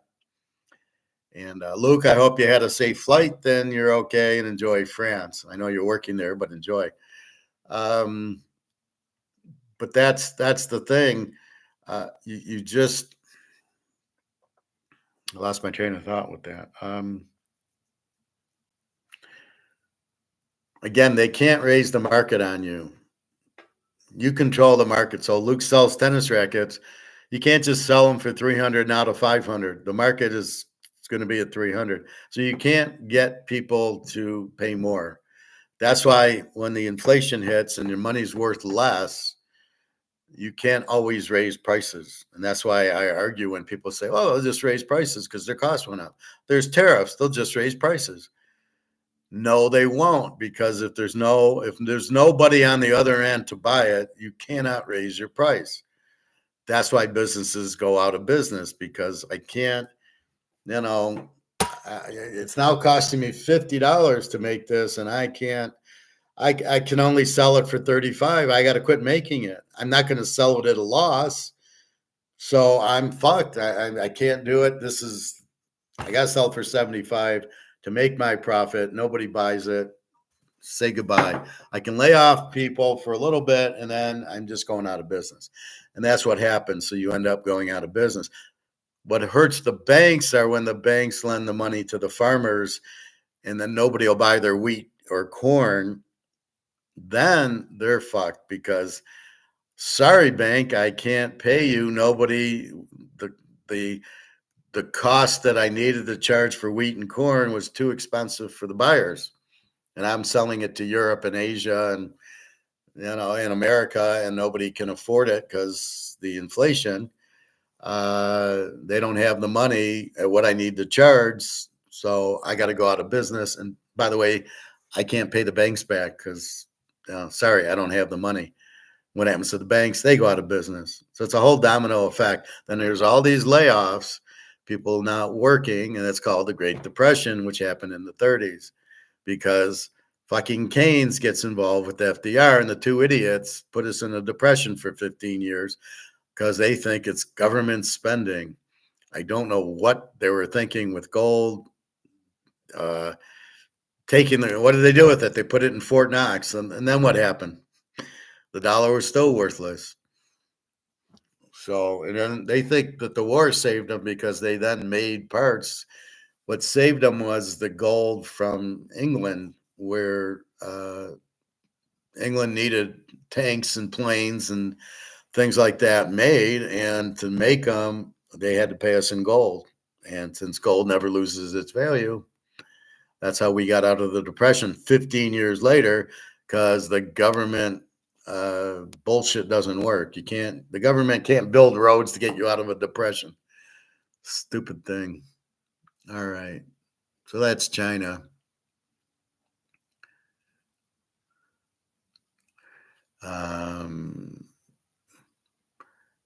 There's another one on, again, the same thing, selling houses in China. Try Domino's new Parmesan stuffed crust pizza for $10.99 each next time you mix and match. So excited for book club. See you tonight. Bye. Jesus Christ. Hey, Meta, how can I rearrange my living room to feel... Fuck off, you I two. lost a total. Over the past 30 years, the CCP has woven a real estate I think we Ponzi saw scheme that has this. led the Chinese to believe that home prices will never fall. Yeah. However, as China's economy continues to deteriorate, the once booming real estate market is now in a state of mourning. And people who once rushed to buy houses are now facing the dilemma of having to sell their homes to stop the bleeding. 前天刚刚过来交易， I just came here to close a deal the day before Yeah, we yesterday. just I sold my we just watched this one.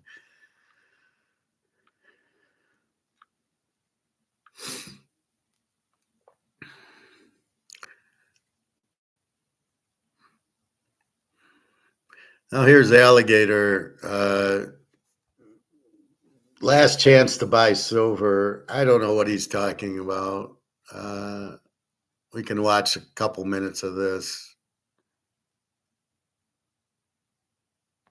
I don't think it's quite as the press have been saying, the idea that people in America wanting to stack gold before, 25% tariffs are introduced or whatever. I think if you look at the stands to delivery, which basically is the process whereby on COMEX, instead of closing out a futures position by selling out a long position or buying out a short position, the owner of a long position decides to take delivery. In other words, what he does, he stands for delivery, but he doesn't actually take delivery. What happens is that it gets reallocated within the bullion bank's vault position, whether it's Goldman Sachs or JP Morgan or whatever. That there is, however much gold you stood for delivery, you get a certificate from them saying that, we're holding this on your behalf. So it's rather like an unallocated account, if you like. I mean, the problem always with derivatives, and particularly with gold and silver derivatives, is that derivatives are credit markets, whereas the physical metals are not. I mean, they are delivery markets. And the point about a credit market is that you want to deal in credit. You don't want ever to have to deliver anything.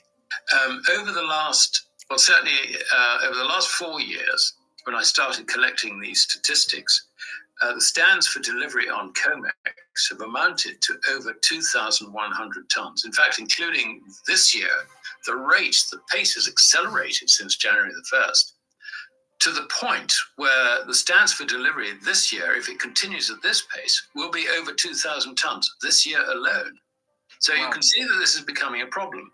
Now, from the bullion bank's point of view, they have these commitments, and these commitments are probably turning sort of rather real, because it's not just the stand for delivery process, but people are actually beginning to say, hold on, we actually want to submit this certificate in return for our gold. Please, can you deliver it to us? And so this is, this is an increasing problem. And I think the point about the Trump presidency is that nobody outside America basically trusts Trump. They see him as unpredictable. They see the whole thing as, the decline, if you like, the political decline of America. They're uncertain about tariff policies. Basically, they see America screwing up the world. I think that's probably a reasonable description for the average view of the foreigner, you, me, everybody else. So on that basis, if are you still going to be happy? Let's say with a certificate from JP Morgan saying, don't worry, we've got your gold. Don't worry. Here's a piece of paper which says that we have. So you can see that on the margin, there's a tendency to try and take this gold out. Interestingly, Garter, the Gold Antitrust Action Group, posted a very, very interesting.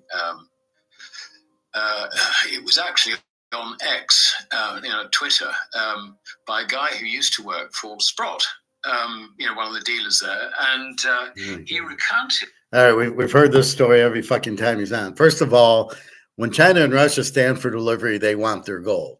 That's why the U.S. brought back 400 tons of gold, was to give it to China and Russia on their derivatives. Maybe before you didn't take it, who knows how old this is. This is 19 hours ago, but we know that's a lie. They used to stand for delivery and not give them the gold, but that's not the case now. They are wanting the physical. That's why by July 1st, they have to settle it. I'm sure there's a lot more than 2,000 tons. China's got 60,000. I don't know how it comes, if it's what comes from COMEX, what comes from their mines, what comes from Switzerland. But they got 60,000 tons. So they stood for delivery a lot. But that's what's happening now. It's not an IOU, well, we have the money in our vault. It's give me the gold. When you stand for delivery, you want the physical. So I don't know what Alligator is talking about unless this is 2 or 3 years old. He's clueless again. They want the physical. And that's what's happening last year. People want the physical. But with silver, they're not paying the physical. That's why the price isn't moving. Because they're able to do derivatives to lower the price of silver, and they don't have to stand for delivery on silver. They owe 30,000 tons out, but they don't have to come up with it. And so therefore, they'll just keep playing the game. And they'll probably figure out a way to say, oh, well, we didn't mean it, then you're not going to get your physical, which I wouldn't be surprised. But the gold, they have to, and you're dealing with China and Russia, you have to deliver it. So that's why less shorts in gold than in silver. Because silver, they'll just keep fucking around saying, yeah, we owe it to you, but they won't deliver it. But they have to deliver gold. That's what Basel III is. You have to deliver it. You have to give them the gold. So that's why silver's not moving and gold is. That's why you have this 90-to-1 ratio, which is absolutely meaningless. You have two different systems going. You have a stand for delivery in gold that you have to deliver and a stand for delivery in silver you don't. That's why you got 90-to-1.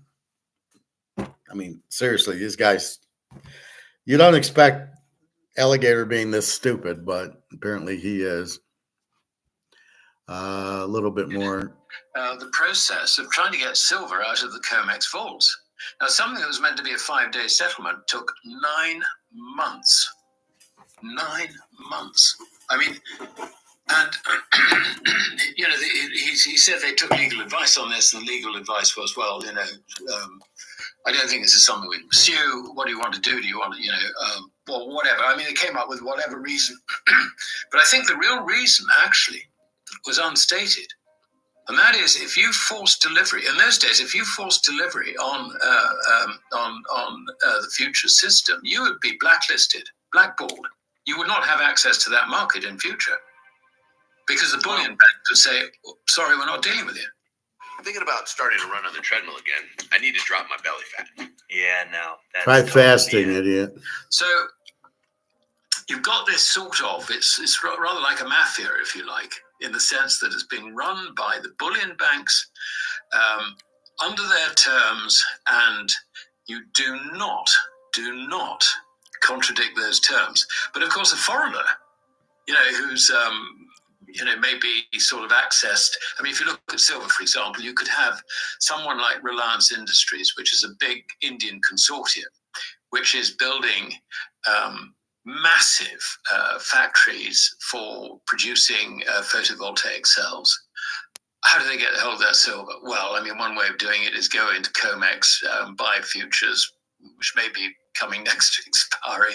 You know, if it's not too much of a premium over spot, then buy it and stand for delivery. And not only stand for delivery, but take delivery. So you can see that how, you know, foreigners, I mean, they couldn't give a damn about, you know, whether they're going to get blackballed by the bullion banking system.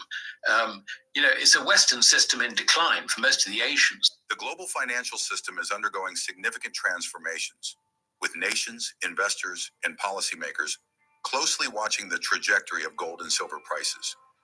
Amidst rising inflation, mounting U.S. debt, and global economic uncertainties, gold and silver have increasingly become crucial assets for investors and central banks. Because you can't inflate them, but these guys don't. They're too stupid to say that. Why gold and silver? Because you can't inflate it. You can't print it. You can't copy it. There's nothing you can do. It's what comes out of the ground. Gold is gold, silver is silver, and you can test it with the magnet, and you can test it on a machine. So you can't counterfeit it or print it. That's why gold and silver. Plus, it's real money in the Constitution. So that's why people run to gold and silver, is because they know the dollars. If you understand inflation, you know the dollar's printed to zero. The dollar has no value. So if I can Rumpelstiltskin it and go trade $3,200 for an ounce of gold, thank you very much, because the dollar is not worth anything. And you're giving me credit for 3,200 of it. And I got an ounce of gold, which is going to the moon. Ounce of gold is going to be 10,000 an ounce. The dollar is zero.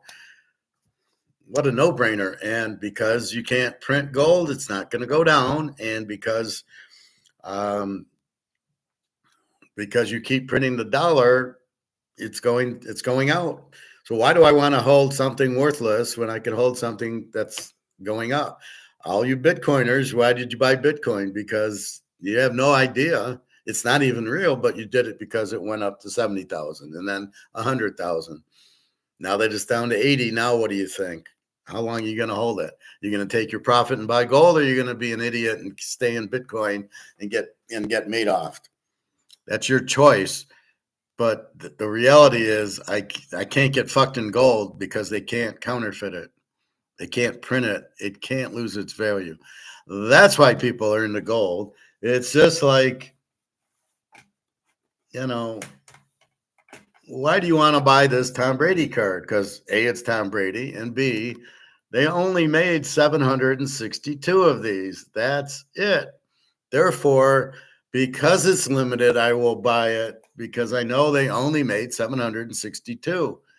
So why, they can't make more, so it's limited. Therefore, I'll buy it because I know it's going to go up in value.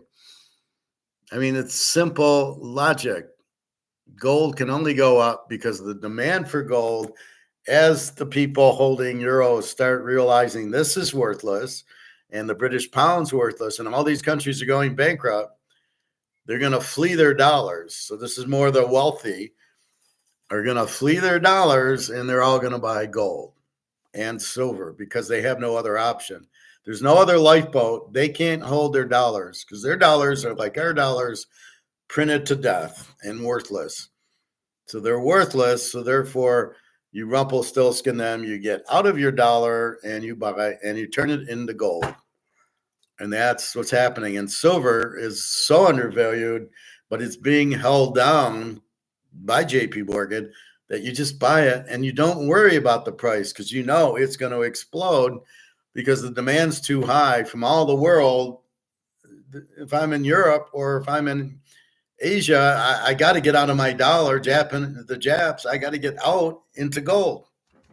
So I still have to get into gold and silver. I can't hold my dollars. That's why you buy the gold and silver. And it's limited and they can't print it. It's just about gone. So like I say, it's like going to the Super Bowl. The first 70,000 tickets you might pay $1,500 for, but the next are going for $5 or $6 grand because there's no more tickets. Now I got to pay secondary market. That's where we're at with gold and silver. And that's the bottom line. Nations are increasing their gold reserves, and economic analysts continue to predict higher gold and silver prices in 2025 due to various macroeconomic and geopolitical factors. As the financial landscape continues to evolve, precious metals are proving to be one of the most reliable stores of value, offering protection against declining purchasing power. Okay, as we said, they don't even know what inflation is. It's because of inflation, not purchasing power. That's what inflation is. But you go again because you can't lose. BRICS shocks the U.S. with the new payment system. Hormone imbalances play a significant role in weight management and can impede weight loss efforts and have a significant effect. Yeah, we don't The world is care. on the brink of an economic revolution. For decades, the US dollar has been the king of global trade, dictating the terms of every transaction, every deal, every flow of capital. But now, a new threat emerges, a challenge to the very It's foundation not a of this threat, economy. it's competition. President Donald Trump has raised the stakes to an unprecedented level, issuing an uncompromising warning to the BRICS nations, the bloc of Brazil, Russia, India, China, and Yeah, South we know what it Africa, who have is. set their sights on a new Really? alternative currency to challenge the US dollar's throne. In a statement that reverberated around the globe, Trump made it crystal clear. Any attempt to replace the US dollar would be met with economic warfare, tariffs so severe they would cripple entire nations. The message was not just a warning, it was a declaration of war against any force that dared undermine America's financial supremacy. Trump's language was unequivocal, forceful, and relentless. With his usual bombastic flair, he vowed that any nation attempting to undermine the US dollar would face absolute destruction at the hands of the United States. Now, what are we going to do? We're going to nuke the rest of the world? I mean, it's just so stupid. First of all, all they're doing is competing.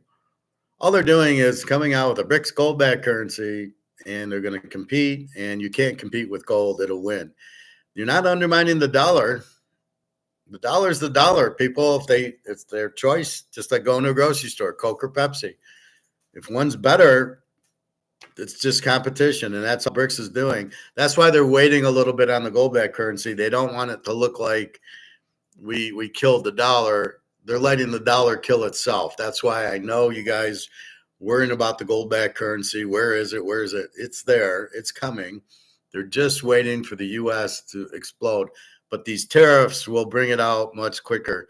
I believe Putin had a gold-backed currency he was showing like a couple days ago. So it's very close. It'll be here very soon. And that's what's coming. So they're just competing. And really, it's just amongst the BRICS countries. I don't think that we can buy a BRICS gold-backed currency here. We're stuck with this worthless US dollar that has no value. So we're forced to buy gold and silver. BRICS will have a currency backed by gold, so they'll have gold. And again, you don't all carry coins around. You make dollars out of it. So $1 trillion in gold. Now, even that's not correct because that's in monopoly money. Gold's priced in US dollars, which is monopoly money. So the real value of gold is probably not, well, it's a double-edged sword. It's probably not 3,085. That's what it is in monopoly money. However, because you keep the price down, it probably is worth about 10,000 normal dollars, not monopoly money. So it's a double edge. If you're looking at it in monopoly money, the 3085 is too high. But then again, the 3085 isn't accurate because of the derivatives pushing the price down. So very interesting with gold and silver, but it'll be worth a lot more. I don't know that it'll get to $50,000 because I don't know if the dollar will be around that long. This will be happening very soon. As you see gold climbing every day and every week, it'll be 3,500 soon. It'll be 5,000 soon. It's not will it. It's not, I hope they win. It will. There's no option because the key is you're getting out of the dollar because it's inflated. But okay, so I bought gold. I'm not profit taking it because if I do, I got to get back in dollars, which I don't want to get into because they're not worth anything. The Titanic is sunk. The last thing I want to do is get out of my lifeboat and go back on the Titanic as it's sinking into the Atlantic. So I want to stay in the lifeboat. So I will never sell my gold to go back onto the Titanic, go back in the dollar because the dollar is worthless. Why would I trade something that's worth a shitload for something that's worthless, right? Why would I do that? So you're not getting profit taking. It is not a stock. It's amazing how some of these guys think it's a stock. It is not a stock in any shape or form. It's money. It's gold. It's an investment because it's going up, but it is not a stock. It is not something you profit take, and you do not play ETFs or whatever. You play with it. You buy physical. You must buy physical because you want to hold it, right? Look, we bought it at 1,700. It's at, let's say, 3,100. I made 1,400 an ounce. I'm not even thinking about selling it because it's nowhere near its real price because COMEX keeps pushing it down. So the demand of the market is much higher than that. Like these silver squeeze people, they can all go buy it. It's not going to put the price higher, but the demand is pushing the price higher in the free market. But we're not at a free market yet. And that's the problem with it. So you're not looking at it as, oh, I made $1,000 an ounce, time to sell. Okay, where are you going to put your money? Oh, fuck, I got to put it back in dollars, or maybe I'll put it in the stock market before that crashes, or the homes like China, where they're not going to have a value. Bitcoin, yeah, that's a Madoff, that's a Ponzi scheme. Probably don't want to go there. And talk about that, it's priced in dollars. So the only lifeboat's gold and silver, but it's not a lifeboat you want to profit take. You do not sell your gold to get back in the dollars. Like I said, you sell your gold to buy a house. You sell your gold because you want to buy a car. I'm not sure you sell the gold more than you go let the prices of the houses drop, and then you take 2 ounces of gold and you go to the owner. Here you go. Here's 2 ounces of gold for your house. And he's all excited because he's got money. That's why he's selling the house in the first place, or his car. And so you probably don't even have to exchange it. You just give him the gold for the house. And no, that is not called barter. Barter's taking a Brady card and buying the house, which you'll probably be able to do that too. So that's the thing. You will not see profit taking. So therefore, the price should not go down, because if to make something go down, there's no selling. The houses in China are going down because there's no buyers. Are you going to have that with gold? No, because you got to get out of dollars. And if you get out of dollars, you're buying gold. So there's always this gold demand, unlike China there's no house demand because they can't afford it. Well, gold's different. You take your money and you're just trading it for gold. There's no profit taking.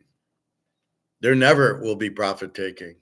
Gold can be 50,000 an ounce. You're not profit taking. You might use an ounce to pay a bill off. I don't know if there'll be mortgages because the banks will be broke. But so let's say you want to pay off your house. Let's say you want to go on a vacation, take a nice trip. Well, okay, I'll sell an ounce of gold, take the money, and go on the trip. So it's something that you'll only take it for the money to use right away. You want to bet on football. Okay, I'm going to sell an ounce of gold to bet on football.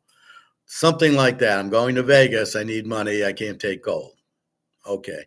That's why you will sell gold, and you're only going to sell a very small portion. You got 100 ounces. You might sell 1 or 2 ounces, right? I want a house. I want a car. Okay. I want to go to Vegas. I want to go to Europe, whatever. Okay. That's it. Otherwise, let's say you sell 5 ounces. The other 95 is sitting in your safe. You're not selling that because it's going to keep going up. It's the best investment you can have. And why would you sell it to take profit? To do what with it? What are your options? Stock market? No. Buy a house? No.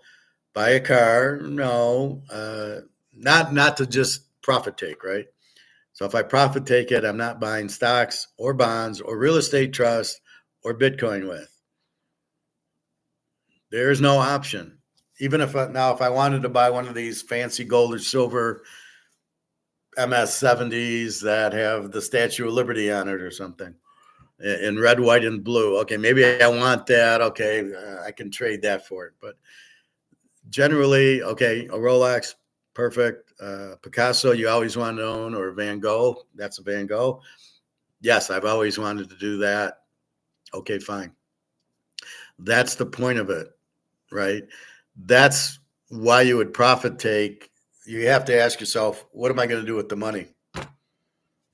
That's it. What am I going to do with the money? And if in stocks, what you tend to do, let's say you own Apple and it went up $50 a share, you sell it, and then you might buy IBM, or you might buy Microsoft, or you might buy Disney, or Pepsi, or Coca-Cola. Okay, that makes sense. I'm moving it into another stock, but you're not playing the stock market when it's crashing.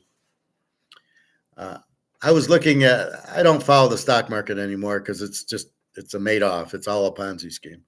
And so I was at the gym and I'm riding the bike and here's the ticker. And I'm looking at the ticker and I can't believe the prices, like Pepsi's at 150 and Coke's like 90, and all these stocks that are worthless piece of shits are all so overvalued. The whole stock market is a joke. The prices are nowhere near reality. If I was in the stock market and I made money on Amazon or Apple, I'd be selling and running the other way as fast as I could. None of those prices are real because they're being put in by ETFs. If the ETF goes up, the stocks go up, but there's no way. Disney's prices to go in are like $75 a ticket. Nobody's going. It's all these ads on TV that are making Apple TV or Amazon TV or what. That's where the value is in these stocks, but they're not going up, they're going down. People aren't paying for that shit. I found Tubi and Pluto. Why would I pay for that shit? I'm not paying for that shit. I'll pay for Pluto and Tubi. I don't have to pay for that. I pay for Netflix. Netflix stock was $900. Are they out of their fucking minds? Why would that stock be $900? I couldn't believe it. I sat there, I looked. I would be shorting that stock or selling it out as fast as I could. There's no way that stock's worth 900. The movies never. It's the same fucking movies every month. They don't have. They had 2 or 3 new ones that I like, and okay, they had Money Heist. They've had one good show in all the time. What the hell? Why would you pay $900 for that stock? And they raised the rates. I'm ready to dump it. Except it's the only place I can watch Money Heist on. So I like that show I watch, but how many times can you watch it? So I'm about to dump Netflix because I don't see any need for it. Maybe they're getting into the NFL. Who gives a fuck? I'm not. I can watch the game in 20 minutes on YouTube. I don't need to watch that. So that's where you are. So always understand, if I profit take gold, which is in a stock, so it's not like I'm not going to get into platinum or palladium. Maybe I get into silver, but I'm not selling my gold to get into silver. You do not sell your gold unless you need the money for something and you're going to use the money right away, but you don't sell all your gold. This is something you just hand to your kids. This is your retirement. This is your life insurance. Gold is everything because it's going to go up and you can't print it. You can't inflate it like they do everything else. So you want to retire? Okay. How do you retire now? Well, you don't get a paycheck anymore. So you're taking the money in your stocks. So now you're in the stock market before it crashes. Well, your financial planner says, no, 80% in stock and maybe 10, 20% in the bank. Great. So when the money goes to zero and the stock market crashes, you're fucked. And so the idea is you take the money out of the bank to live on, and then you sell some of your stock. The stock goes up because it never goes down. And then you take some of that money into the bank, and then you keep making money in the stock market because it never goes down. And that's how they teach financial advising and to keep your money in stocks. And you're gonna get killed in that. However, in gold, you sell an ounce of gold instead of selling your stock. The gold price has gone up. You sell the ounce. You got money for 4 or 5 months, and then you keep doing that. But the gold keeps going up. That's how you retire on gold and silver, and that's your, oh, the guy died, here's an ounce of gold, pay for the funeral. That's your life insurance, and then that will always have value gold. We don't know if it'll be in this or in USD number 2 or a gold back, or maybe we can sell bricks. Maybe we can sell the gold for a bricks gold back currency. Then it'll be even better. But that's your insurance because it won't go down. Stocks are coming down fast. Well, it's just like China. China, look at their housing market is just collapsed. People can't get money out of their bank. Businesses are going to Vietnam. The people are all homeless. Oh, I can't help. And everybody says how good of an economy China has, and you're like, really? That's a good economy? So I don't even understand that. But it's don't think it can't happen here. Like we have the magic formula. We have a wizard who can turn the dollars into it. No, there's only one guy, and that's Rumpelstiltskin, who can turn straw into gold. Except for us, we can turn monopoly money into gold, and I highly advise you doing that, and the silver, because you can't lose. And you watch your housing value. You watch the stock market crash. Oh, there's no question. It's way too high. The PEs are a joke. Tesla's PE is 300. You know what? When I was in my classes, in my investment class, the rule of thumb was 25. A PE of 25 is what you want to buy. Anything higher, it's too high. All of a sudden, 350 for Tesla's okay. That means their earnings has to jump by 300%. Last I checked, they're burning all the cars. There are tariffs on it in Canada, and you can't sell it here. And then who wants electric cars anyway? So I don't buy that. Getting out of oil is a joke. Wind and solar do not help you, right? If we have to rely on that, we're going to be dead in 5 minutes.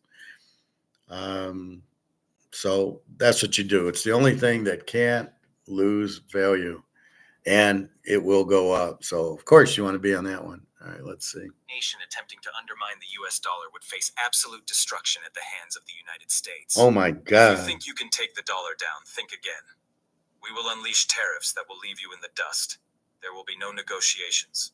America doesn't play second fiddle to anyone. This isn't just a matter of currency. We will the It's a Russia. battle for the future of the global financial system. The U.S. dollar has reigned supreme since the end of World War II. Its dominance solidified by a series of events that pushed it to the forefront of I'm getting sick listening to this idiot. First of all, the dollar's worthless. Second of all, who wants to buy and get American dollars? If I'm selling, I don't want American dollars. I want fucking bricks gold back currency, not US dollars that are worthless. It's such a hard concept for people to understand that the dollar has no value. I don't know why. Well, part of it is they keep saying inflation's prices and not money printing, and the value of the dollar's gone. If you notice, they'll say inflation and the value of the money gone as like two different things. That's what inflation is. It is not prices. It is inflating the money supply. The more you print, the less it's worth. It's worth nothing. But people will go to Kroger's and Kmart's and Amazon, and they'll use their dollar, and the shop takers will keep taking it. And if I go to my silver guy, he'll only charge me $2 commission, and I thank him as I sing and dance on my way out the door going, I can't believe I just got this for $2 over spot. And that's what it is. So people are still using it, but as the outside world, Europe, Asia, China, Russia don't, they get it. Putin got it. It's like a candy wrapper. That's what he said. The value is like a candy wrapper. And that's what it is. So it has no value. So understand that, Coke was $3.45 at Kroger's. What's that all about? Coke raising their prices? Coke not understanding what a market is, but that's the point. The prices go up, people don't pay, Coke goes out of business. But is it Coke raising their prices? No, it's the dollar value going down. My dark chocolate's now $4.50 for my normal Lindt or Ghirardelli. Did they raise the price? No, it's the value of the dollars dropped.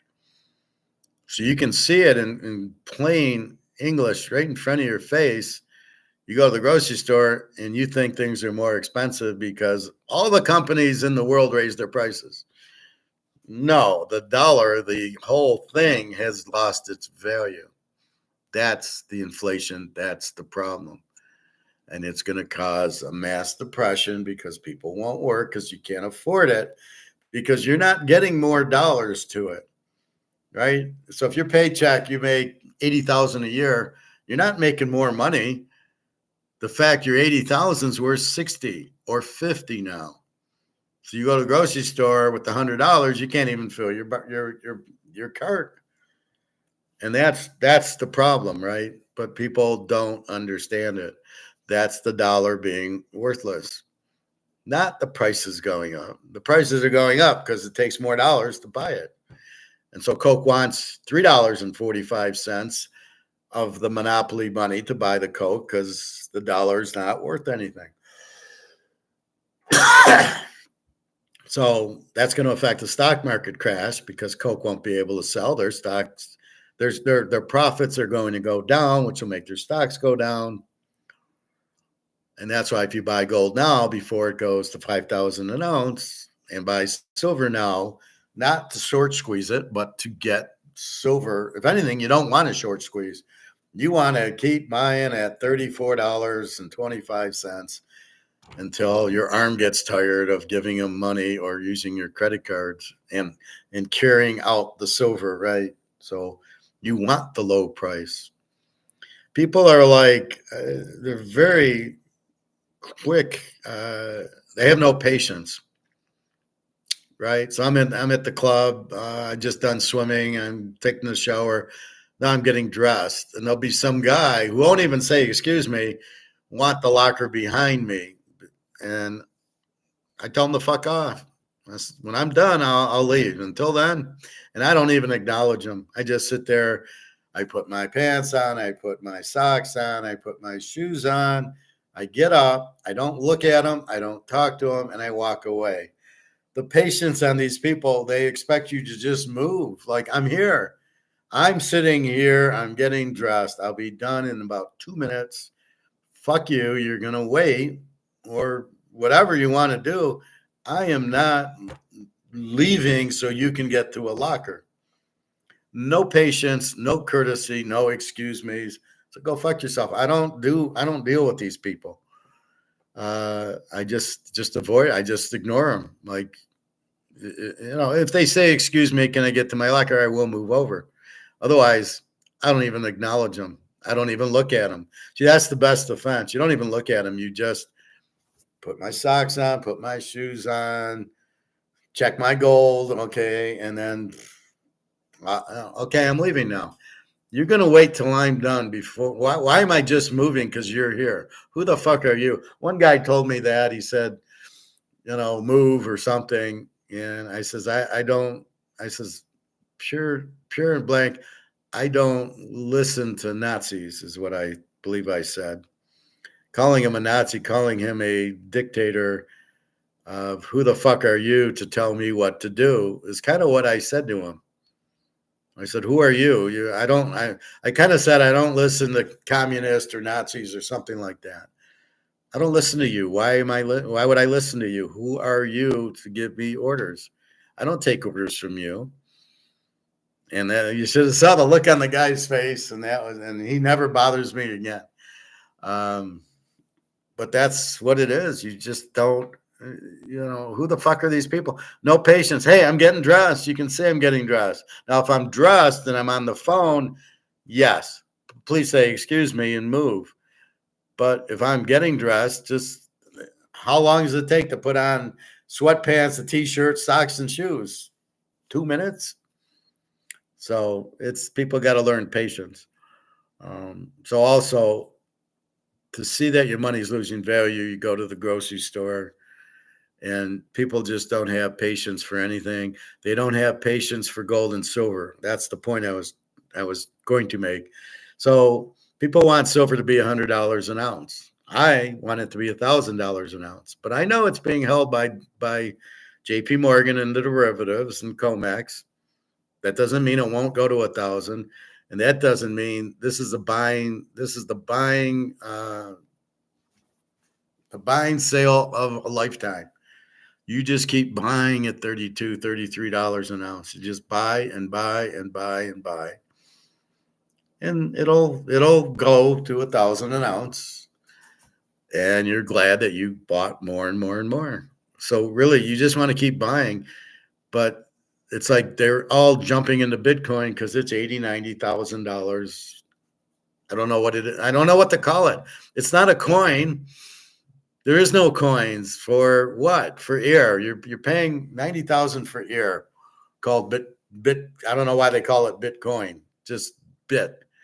So for bit, you're paying 100,000 for air. Good luck on that one. And why? Because it's 100,000. Oh, I can make money. And they don't understand how they're making money or why they're making money, and they have the patience of nothing. The patience of the hare. He just wants to run fast. That's what they're doing, and this is why everybody's going broke.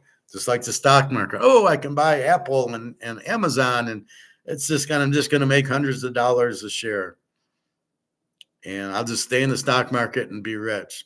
Yeah, but you're in dollars. You're still in the stock market, and it's still going to collapse. It's still inflation. The values are dropping.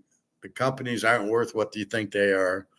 And when the foreigners sell their stock because they need money, and the Americans sell their stock because they need money, what are they going to do? They're going to sell their stocks. And when they get out of ETFs, the market's really going to crash. So I saw it Friday, it dropped 700 points. Well, that ain't nothing. I'm waiting for the $3,000-$4,000 drops that you're going to see. Anyway, is it going to go up? Well, how can it go up? You've got these tariffs, which are going to make it more expensive for the producers to buy. Like GM to buy steel is going to be more expensive. They won't be able to pass it on to their cars. They won't be able to sell their cars, but their cost of steel went up and aluminum.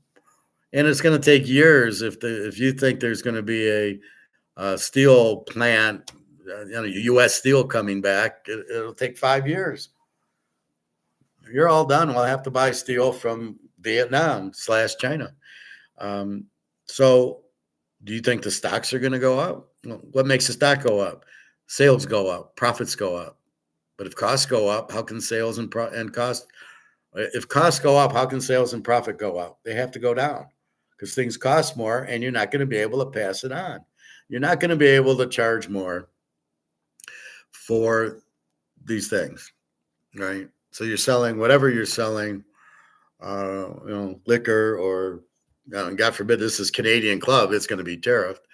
But whatever you're selling, plates, clothes, glasses, your costs have gone up, and the market won't bear you to charge more. Like I said, I can't, if the polo shirt's 100, guess what I bought? I bought Nautica, I think, if I can find it. This is not polo. It would have been polo if it was competitive.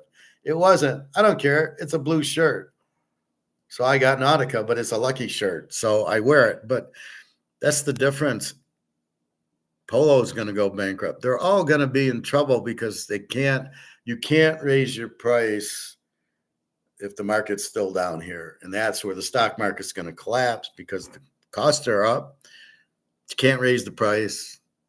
Profits have to go down because things cost more, but you can't recognize. You lay off people. So in the market, in the economy, the more people you have to lay off because you can't raise your prices, the less consumers there are. Well, if I'm not working, I'm not buying what I could buy if I was working. Credit card debt goes up. Banks are in trouble. I saw Bank of America, I think, or Goldman Sachs at like $800-900 a share. Okay, so how much are you going to lose in that shit? And then you got the pensions and the 401ks and things like that. they can't buy physical Colts. They buy ETFs. They're all going to get fucked, and they're all in stock. Everybody's in stocks because Larry Fink's fucking everybody over, and it's just too much.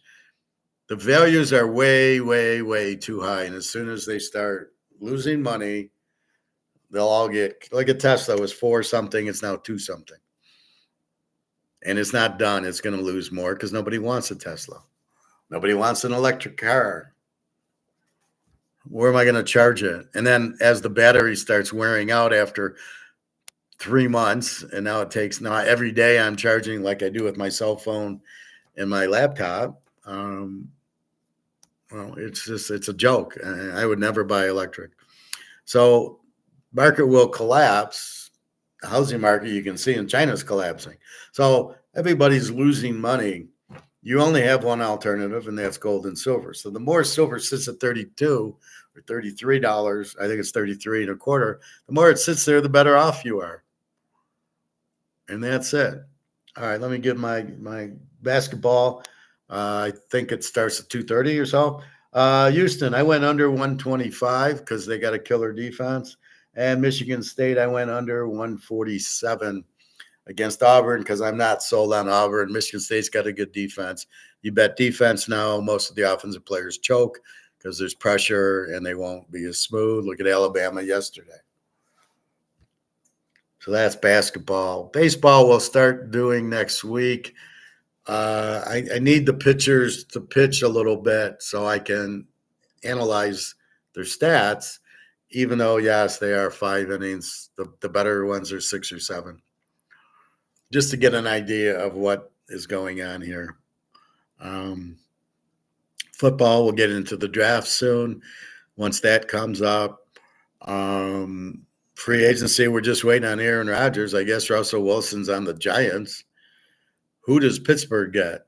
Pittsburgh's fucked if they don't get Aaron Rodgers because they're not going to get Cam Ward, who I wouldn't.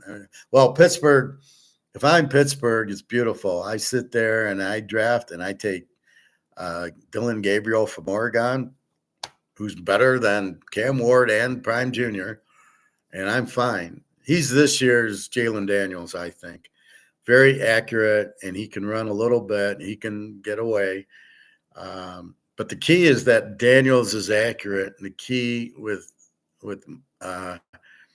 Penix is he's accurate, and Bo Nix. That's why they're good. Not because they're not Anthony Richardson sucks. He can throw the ball long, but what team is he throwing it to? And he's not accurate, and he can't read a defense. That's the keys to it. So what you have here is the best quarterback in the draft, besides Dylan Gabriel, is McLeod from Texas State. He's number 2. And you got the kid from Indiana who's much better than Cam Ward and Prime Jr. Prime Jr., why do they think he's any good? In the big game against Kansas, didn't show up. Some other big games, doesn't show up.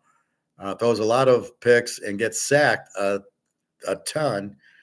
And really hasn't shown me that he's fabulous. And then Cam Ward, I watched the Washington State do nothing. He's an average quarterback. He's a 3rd-round quarterback. Tennessee's going to waste their time. Well, wait. Well, Tennessee shows me how good they are. They drafted Will Levis 2 years ago, and, oh, yeah, he sucks. I don't know what goes through these teams' minds. Taking Will Levis, at what point did you think he was good? He wasn't good at Kentucky. What are you doing?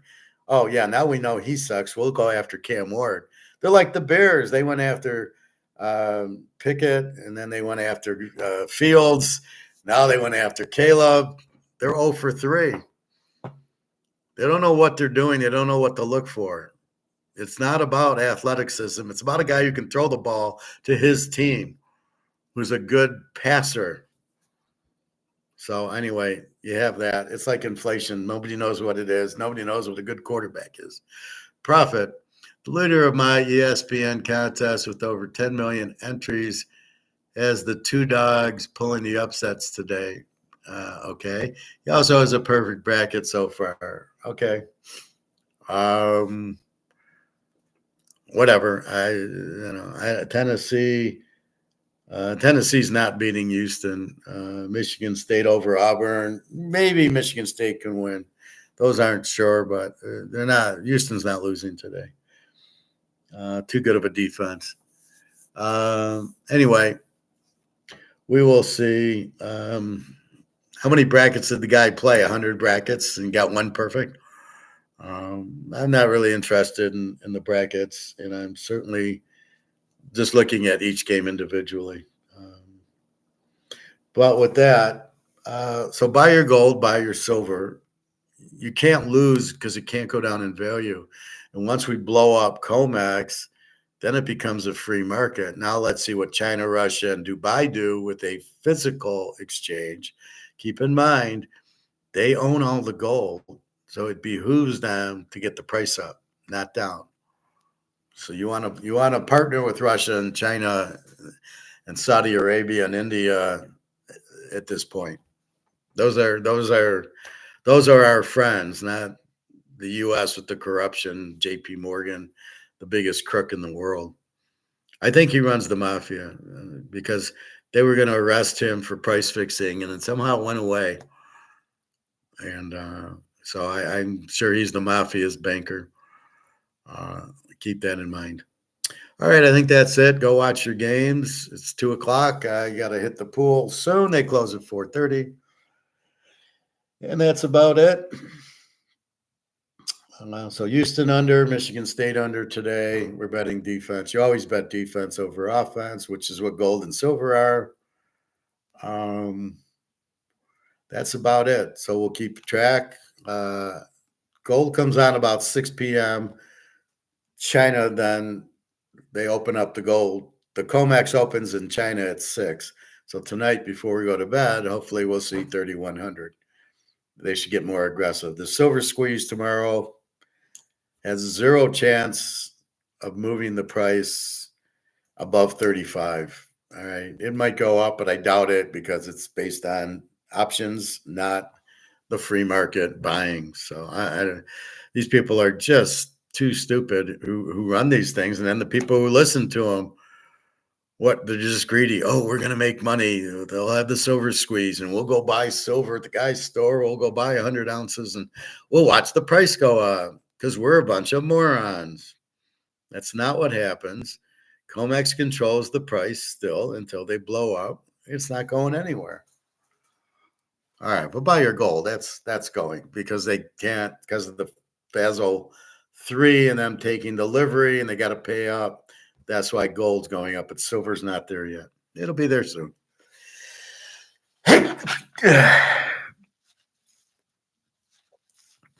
Prophet, did you hear about China forming a free trade union with Japan and South Korea?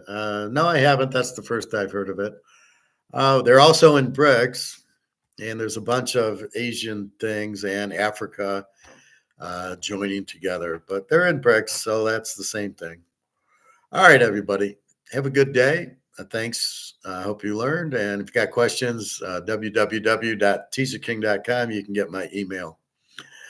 All right. Have a good day, everybody. Take care.